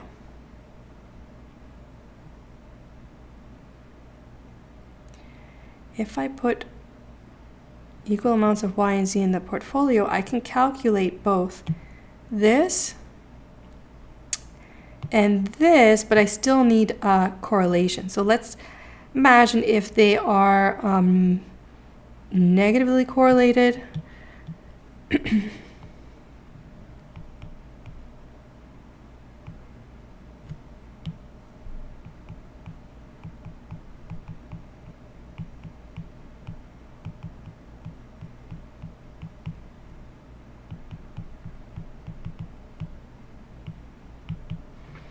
So if they're negatively correlated,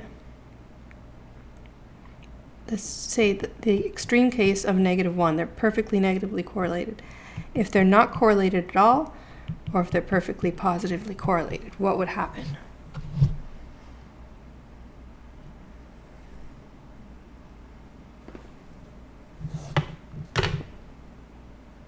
I have to take a brief break because hold on.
Okay, I'm back.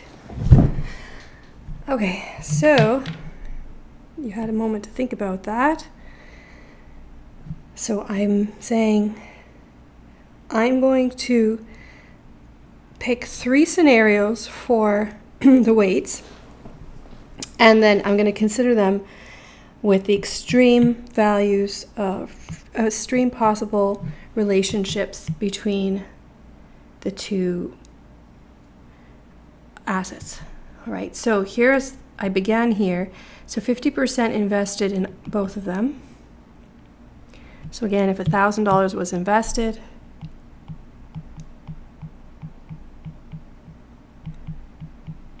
we'd put 500 in Y, 500 in Z. So if it's 50-50, what if they are not correlated at all? So you could go through and calculate with this term equals 0, so this would all fall out. So you'd just be taking the weighted average of these two. You would get, for a combination of 50-50, it would be 5.16. Okay, I got that from here, portfolio 2. What if I went with more of Y and less of Z? What would happen? Well, let's go back a moment and see. What is the relationship between Y and Z? Which one is more volatile? Which one is more risky?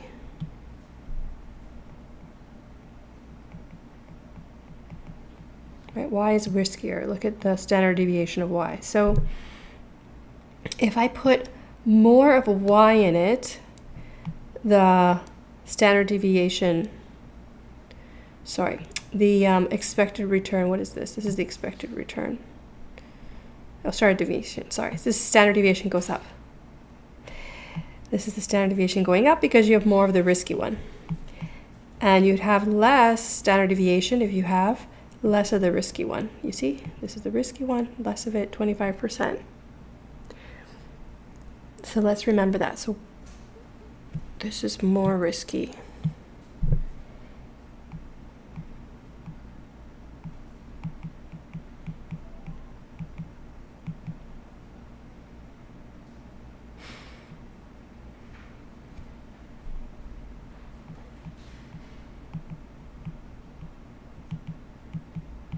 Okay.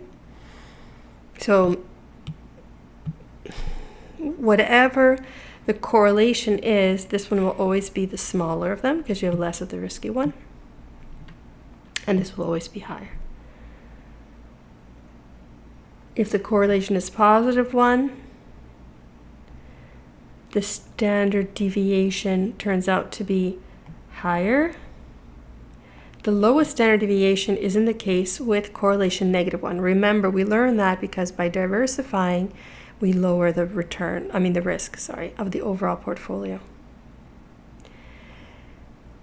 All right, so best case scenario is that they're negatively correlated and that you put less of the risky one in there, and it goes, this is the smallest you can get. What does that say in terms of return? Well, there's a trade-off between return and risk. The lower the return,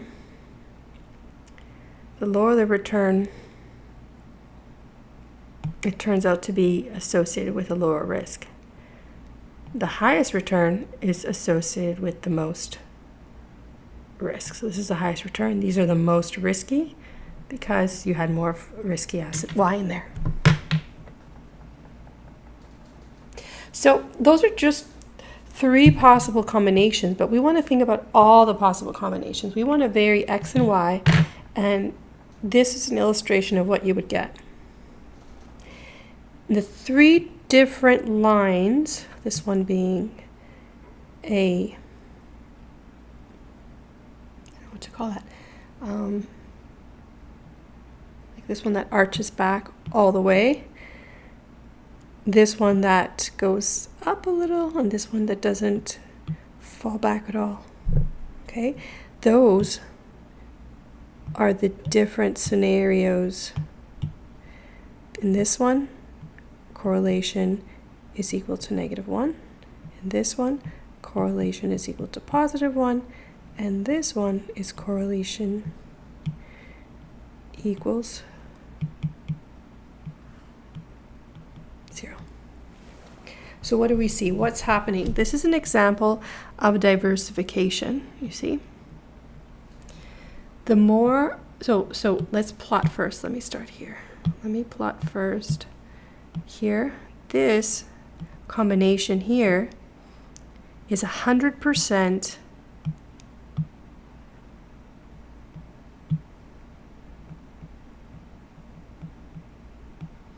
invested in Z. And this one over here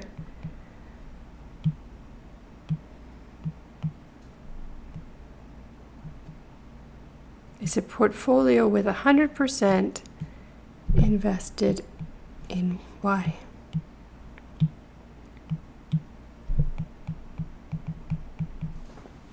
So because this is 100% invested Y, this is the highest return, but with the highest risk out of all possible combinations.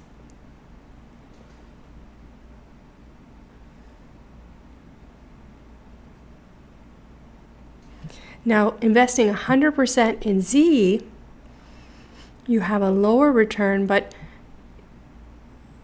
you have also the possibility to get lower risk. So combining with Y, you could do better on your risk. And though Z is a lower return, it's less risky and more likely to get that return. So that's what this is. This is going down. You see the riskiness is going down all the way to, wow, we can get absolutely 0 standard deviation. So when assets are perfectly negatively correlated, their risk could be 0. In combining them in a portfolio. So this is possible. Now, how likely are you going to get perfectly negatively correlated assets? Well, it's unlikely to be perfectly negative, but that just shows you the extremes, right? That's as good as you can get. So usually it's just an egg-shaped set of possibilities. Let me go through more of the possibilities to help you understand what this is. So this has a name. We refer to this as the minimum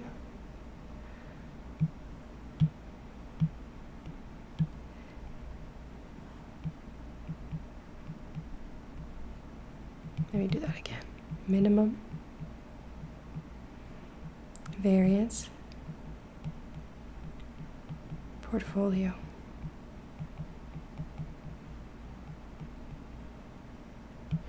So this one is the best in terms of variance. It's minimum. It's the lowest. Okay, so I've plotted here standard deviation, but you understand if I square that, that gives you a variance, right? So if you square 0, it's still 0. I mean, you could call it the minimum standard deviation portfolio as well. So, what is this all about? So as I move away from 100% Z and I move towards Y, this one has more of Y and less of Z in it. So let's see some of the things that were plotted.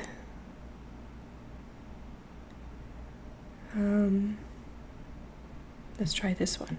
So what's this? 2.72. Let's see if that's on the... That's here. Okay, so let me put a blue mark around it. So what is this? This is correlation of 0, portfolio 3, so it has more of Z in it, less of Y. 2.72 with a 15.8% expected return. So that's here. I'm going to put a blue dot. So this one has a correlation of 0,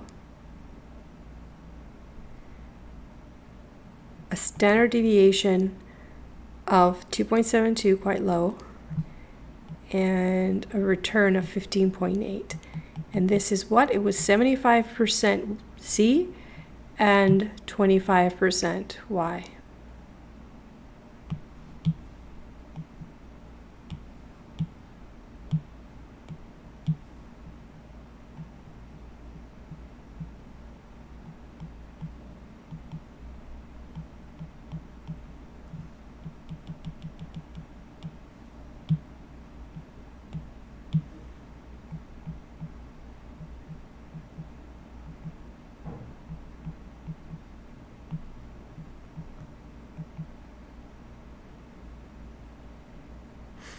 Other way around.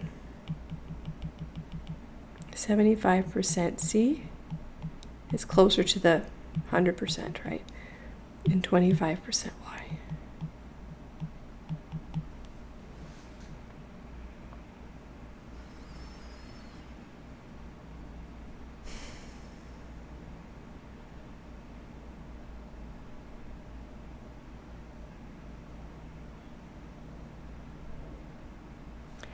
What about this one here? Let's get this one. So this should be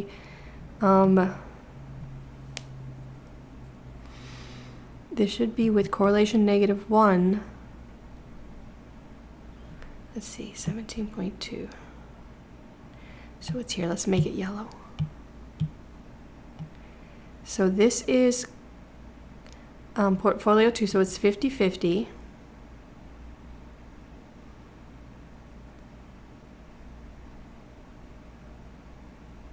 Well, let me circle this as well. So it's 50-50 and it falls on negative, so it should be 4.52.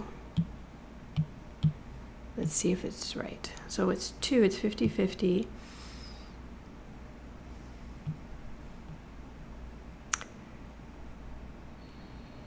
Why is it not 4.52? 17.2. -1, 4.52. So my graph's off. 17.2.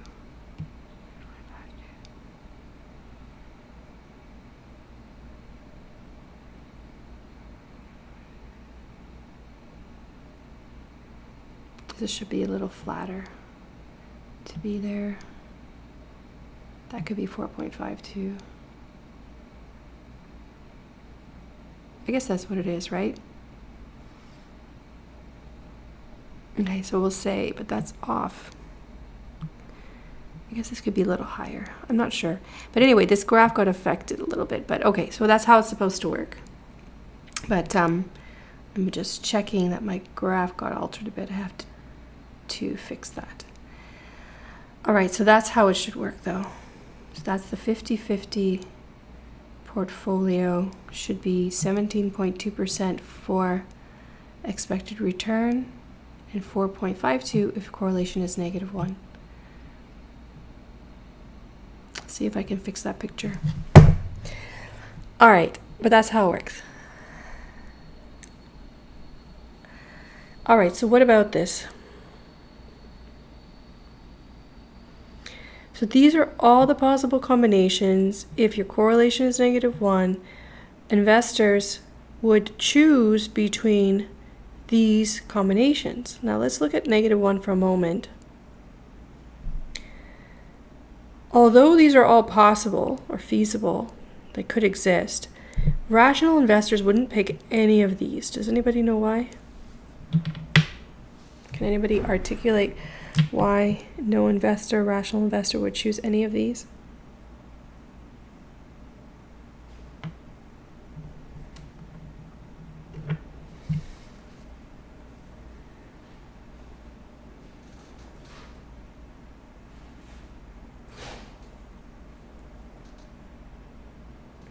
And you would get a higher return. So investors will always go left and up, okay? They go left and up until they can't do it anymore. So none of these would be rational choices for combinations. It would begin here.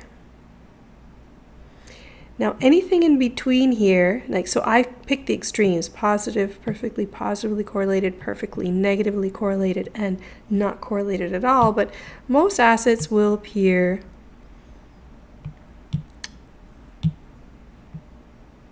in the range of there. So that green. So they'll go back a little bit, maybe a little diversification. If there's no diversification possible because the correlation is 0, just go straight up.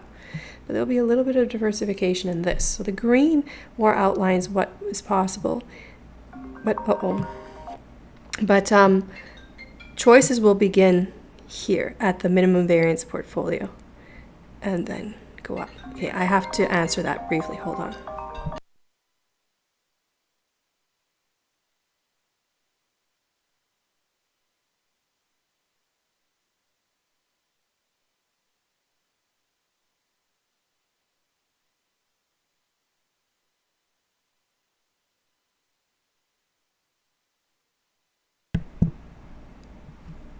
Sorry about that.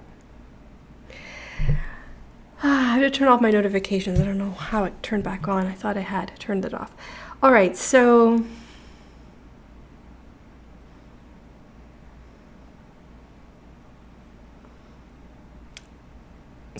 efficient set would begin at the minimum variance portfolio and go up. So this is the general case. Anything from the minimum variance portfolio up would be rational.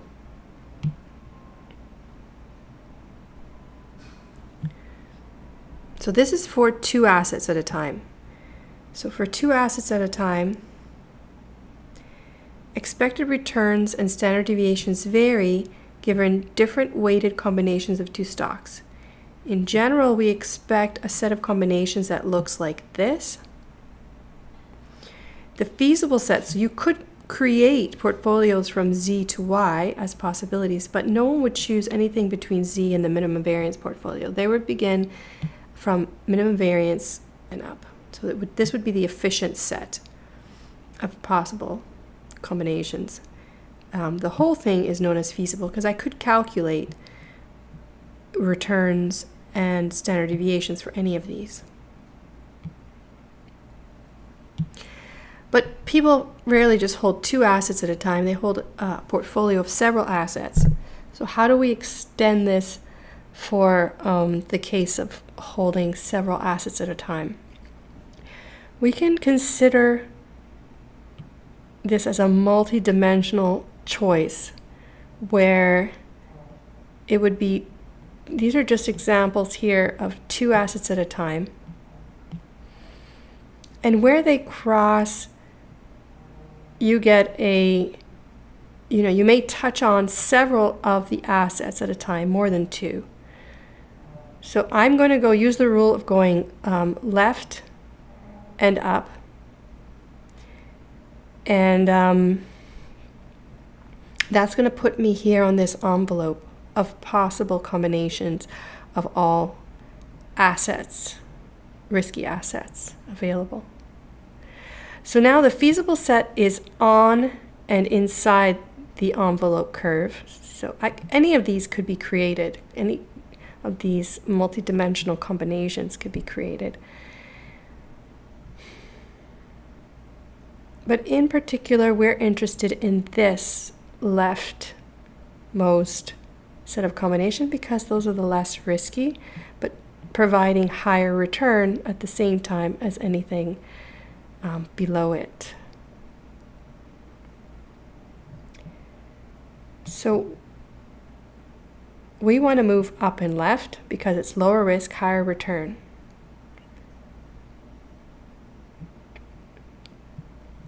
Keep in mind, if you want to assess dominance of one asset over another, or a portfolio of assets against another portfolio of assets, you would plot that in the space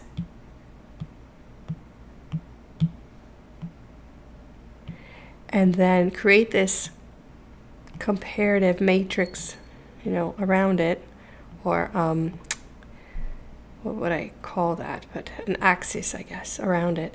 And then you would compare anything below and to the right of it, it would dominate.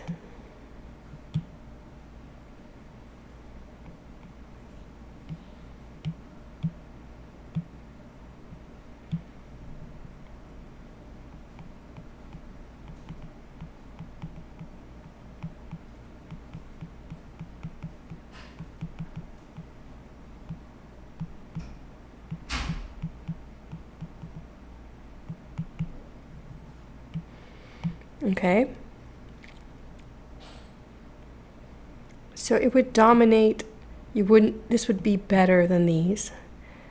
Now, anything right and above, it would be higher risk, higher return. So it would depend on personal risk tolerance about which one they choose among those. Okay, it wouldn't be clear. Like these would all be dominated for sure. And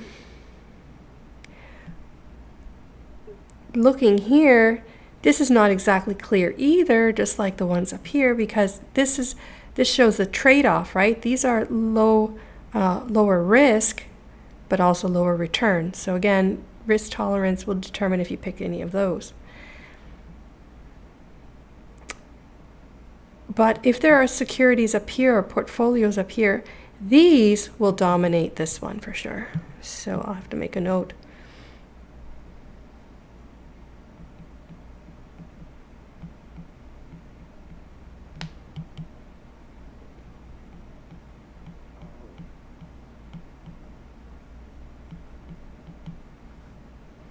So all of these up and to the left dominate anything below and to the right, including that dot.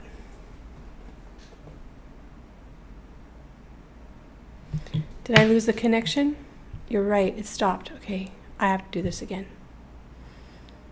Yeah, the connection broke, I guess, with the call. Hold on. I don't know. Maybe that wasn't the reason. All right, so let's see how far back I have to go.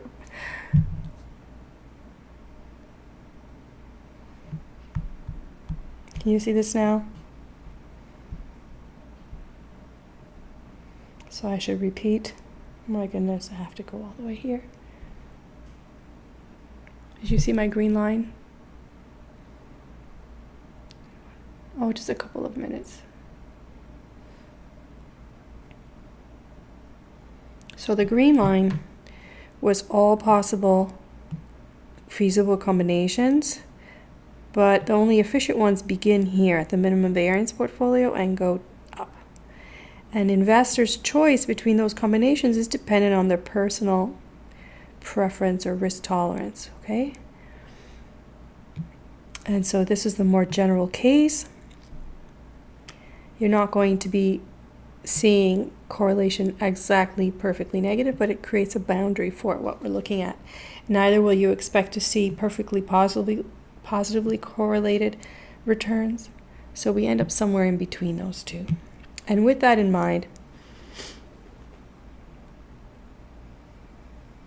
we illustrate here this from minimum variance portfolio to Y is the efficient set of possible combinations, but all the way from Z to Y is the feasible set. And we say investors won't choose any of these because going left lowers risk, but continuing to go left up till here will always increase return. So none of these would be chosen by a rational investor. So usually investors don't hold just two assets, they hold many more than two at a time. So we can consider this as a multi-dimensional decision where here I'm plotting two at a time and thinking about, well, I need to go left and up in combination. So many of these might be selected by taking the outer envelope of combination of these assets that are within. So this any combination along here is a combination of all those assets, or the best ones, right, in terms of return up until this point. So we say that this half eggshell represents the possible weighted combinations for two assets. So each of these are the two. The feasible set is on the inside, on and inside the envelope curve. The composite of all assets or sets are the envelope of the many. So this from here to here is known as the efficient frontier. Outside or inside is known as feasible set. So we're moving left and up because simultaneously we reduce the risk, but we increase the return. So that's always good. That brings me to this drawing. So imagine that we had a portfolio here. So you could evaluate any portfolio among, by creating this axis through it, we can compare it to portfolios around it. Any of the portfolios down here would be dominated by your portfolio because it's always lower risk and higher return than any of these. However, the portfolios that are on the diagonal here in this axis up here, these are higher risk but also higher return portfolios, and these are lower risk but lower return. This is the usual trade-off that we understand. Depending on risk tolerance, you will choose one of those. But no rational investor would choose your portfolio when comparing anything up and to the left of it, because all of these assets in here, or portfolios in here, would dominate that asset because it's lower risk yet higher return, the two things that we like.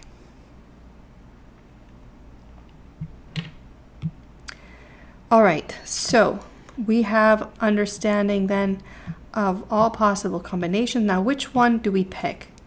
How do we determine which one we pick? What will the market do? So what we're going to do is talk about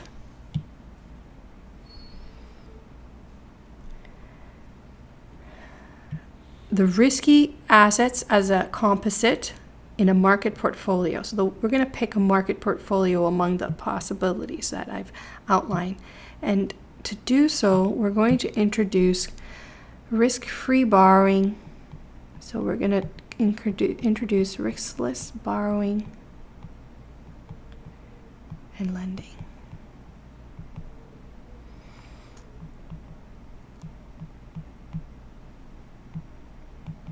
Through T-bills. So what is this riskless borrowing lending? Let's review what short selling is all about, and you'll understand.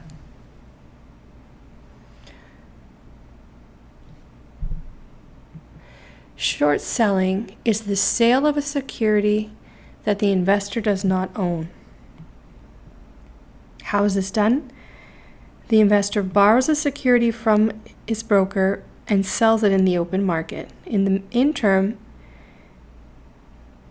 the only cash flow is the proceeds from selling the security. So they can use those proceeds for whatever purposes, but then the short has a end date. So before that point in time, the security needs to be returned to the broker intact. So even though the investor did not own it, the investor has to go and buy the security and return it to the broker. At the elimination of the short sale, your only cash flow is the price you have to pay for the security in the open market. So in between here, if you believe that the price of a security is going to drop, there's an incentive to short sell. Now, provided somebody disagrees with you, they'll sell it to you, right? So they think the price is not going to drop.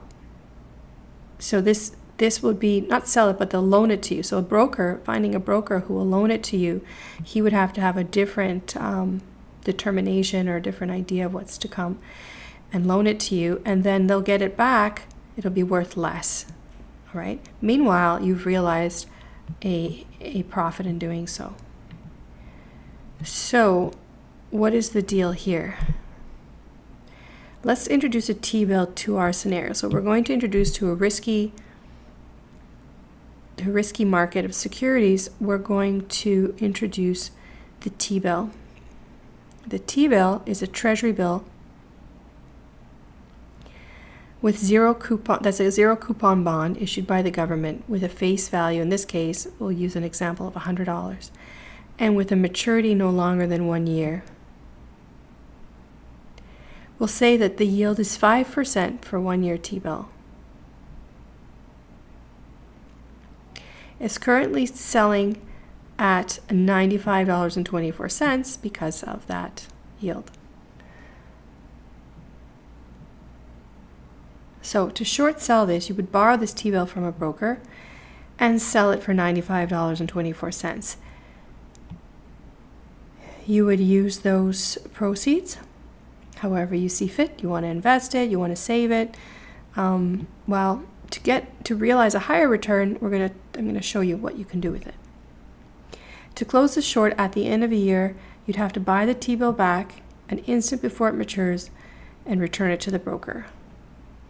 So the cash flow at the end of the year is the price you'd pay for the T-bill, which would be $100.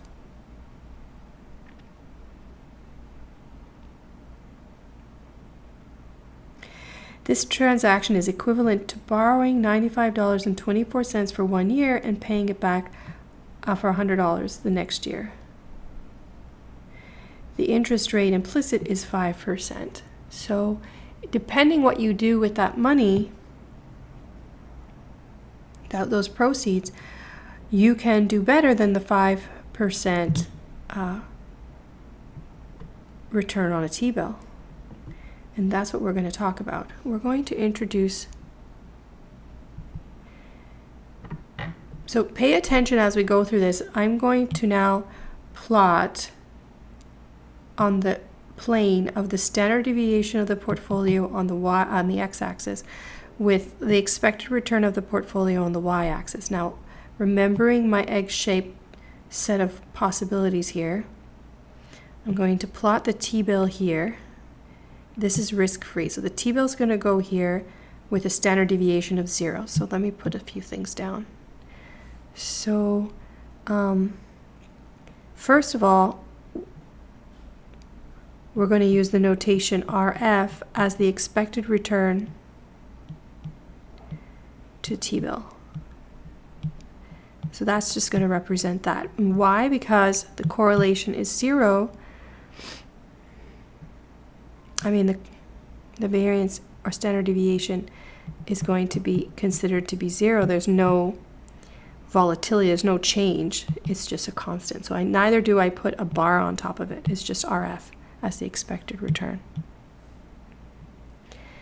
Okay, so this is a stretch. Like if you go back and you look at what we talked about T-bills, there was some standard deviation over time, but for the theory, we're going to say its standard deviation or its risk is 0. So we're going to plot it here.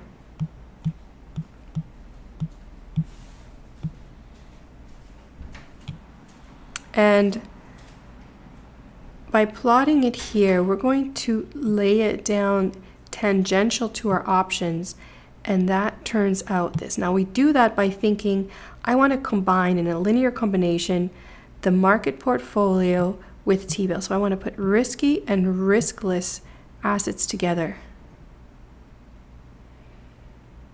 So if I'm here, this is the market portfolio. But if I'm here, I'm partly invested in the risk-free asset and partly invested in the market portfolio. I do that by lending. By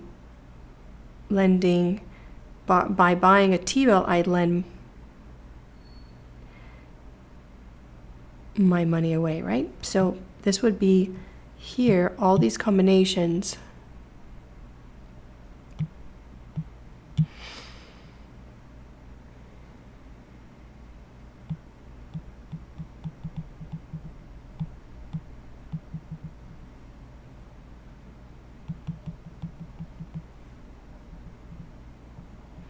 That means over here, we're borrowing money through the T-bill. So I haven't done anything else. I don't have a bank where I'm borrowing money, but I introduced in financial markets T-bills. And in effect, I can borrow, I can lend.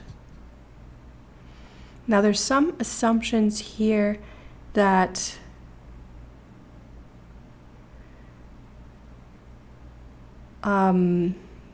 the rate stays the same.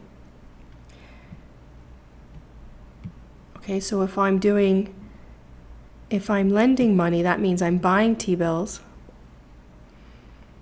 The rate is the same as though I'm going to short sell or borrow a T-bill. So this is going to be the short selling scenario.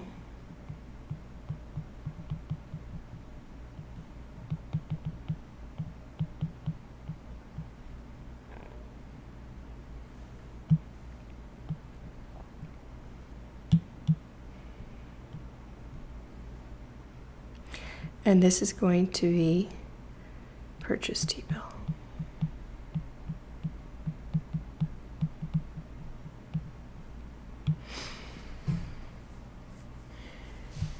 So from here to here, and then here to here. Okay, so what is that? What is going on? Oh, let me fit it in.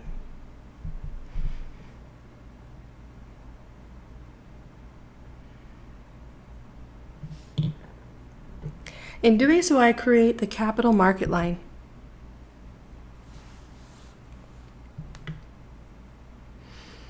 An investor could choose to invest purely in risky assets and in combination, in relative combination to what how they appear in the market. Then they're buying the market portfolio, an index. They're investing in the market portfolio, the market index, by doing that. But they could combine that as well. Some of their money is invested in the risk-free asset and end up a lower return than the market portfolio, but also notice less risky. So this is for investors and with this level of risk tolerance. But what if they can, for a higher level of return, they're ready to take a higher risk? How can they realize these opportunities out here? They do that by short selling T-bills and putting the proceeds towards the market portfolio.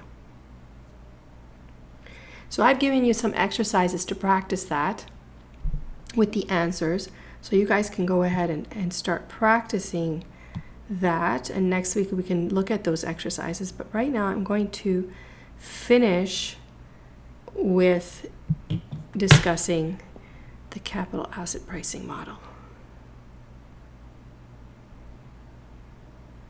So you should have learned this in 3106. So the capital asset pricing model actually comes from the CML. But what I'm going to do now is plot this set of possibilities on a risk-return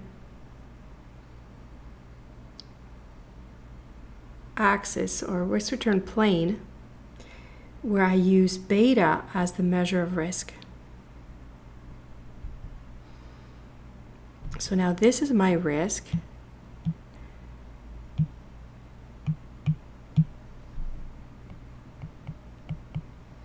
And this is my return.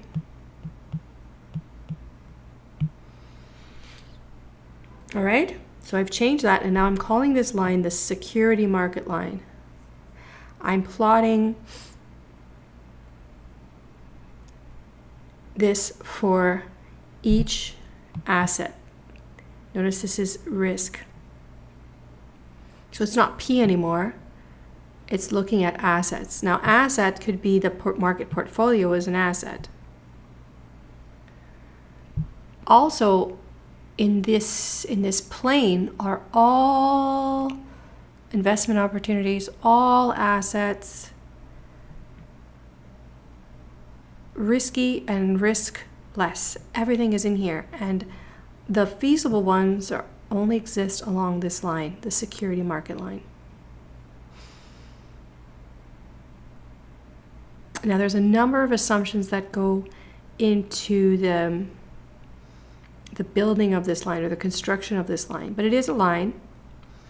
And here's the equation of the line, and I'm going to ask you to tell me what is the slope of this line. We can familiarize ourselves a bit with this line.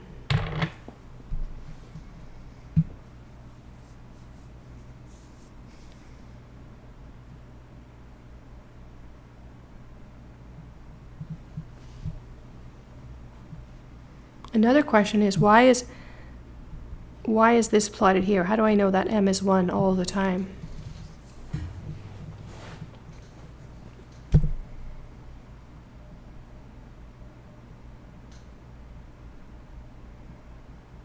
Okay, so yes, so the automatic response is to think that the beta is the slope, but beta can't be the slope because beta is the x-axis. So, but that's usually what people think. So that's why I asked the question. So what is the slope of this line?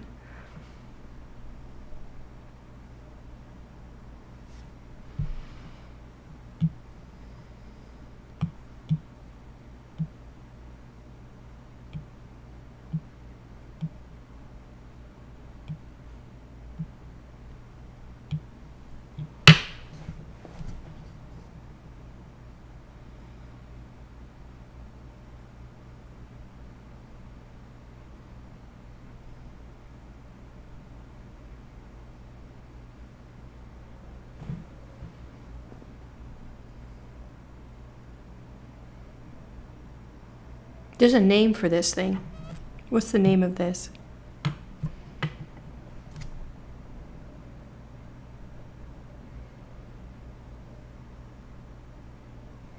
Good. So we're going to call this, remembering back to our discussion about market risk premium or risk premium, right? Risk premium, if you remember, was that little bit that investors expect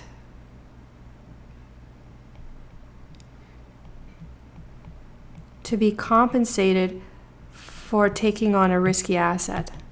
So it created an average or expected return to assets that's higher than the risk-free. Otherwise, it wouldn't exist. Why would anyone invest in anything when they could invest just in the risk-free asset and face limited or no risk. They have to be compensated. They have to get a little bit more, and it turns out that they do. So this is the risk premium in general. That's what we talked about before. But this we call the market risk premium because we're talking about the market returns.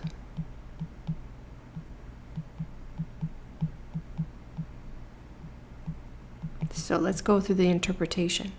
So what this says is investors expect a return over and above the T-bill rate, and I don't put a bar here, right? Because I told you we're going to assume for the theory, we assume that it's riskless. The standard deviation is 0, so there's no bar. It's not an average because they're all the same value.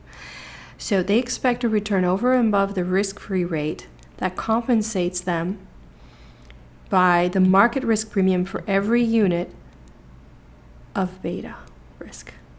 So for 1 unit change in beta, they should be compensated the market risk premium. And that is the capital asset pricing model. It creates a line, and it's used to price. We say to price securities because why? How do we get the price of a security? Think about the price in general when we talk about a firm's returns, right? So returns to stock holders, and with some assumptions, let's say we assume that there'll be a dividend, it's a constant dividend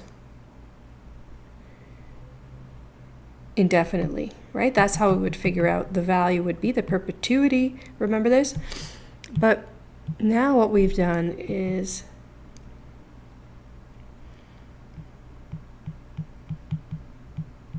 whatever the dividend is, and now I'm going to call this, I use capital sometimes and lowercase sometimes. So now what I've done, because my goal, don't lose sight of the goal here. We are trying to find the appropriate risk-adjusted rate of return. We abandoned everything we were doing for a while. I promised you we would get back to it. But I wanted to teach you one model that will help you derive the interest rate we should use, or the discount rate we should use, or the required rate of return we should use, or the cost of capital we should use. These are all the same term for different applications of I. And we have found that we can use the capital asset pricing model to estimate the expected return. And in so doing, what we're doing is finding the price. So this is the capital asset pricing model for that reason. We're going to get this and indirectly get the price. All right? So, a few more minutes. On this, I said all of the assets, investments, projects, firm valuation, everything is on this line. And I give you an example here. So what I'm going to say for next class, I want you to start looking at those exercises. We'll do some of them together. Come with questions next week. Finish this yourself, and we're going to talk about this when we begin. Okay, so I want you to answer these, plot them over here in the space or the plane for risk and return. And then we'll talk about being out of equilibrium. In equilibrium, all assets are priced here. Out of equilibrium, I want to discuss the adjustment process. So that's it for today.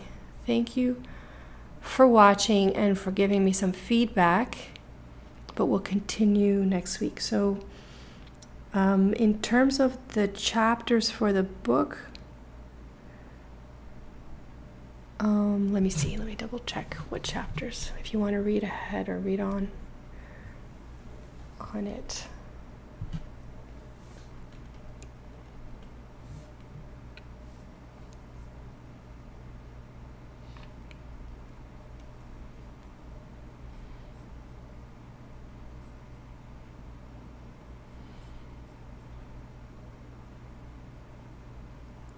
So we're doing 7 and 8. So this would be chapters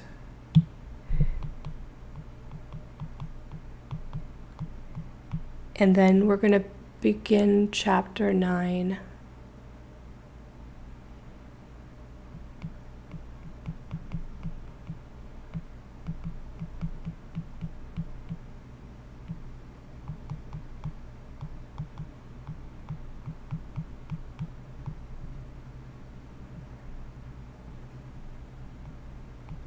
So obviously chapter 9 is related. All right? Okay, Sergio, you will get your marks this weekend. I said I would give them last weekend. But there's so much to do, but you will have to have them this weekend because I'm going to be in trouble if I don't submit them by Monday. So you will get them. You will get all your marks, I promise. And I'm sure you did very, very well. So I wouldn't be worried if I was you, but you will get them. You have to get them. All right? I apologize for the delay. So keep me posted if you want to meet or ask me any questions. We can set something up, okay? And otherwise, we'll pick up here. So try and absorb everything I showed you. Try those exercises so it can make more sense to you. And then I will answer questions about the exercises as well. So have a great week and keep in touch.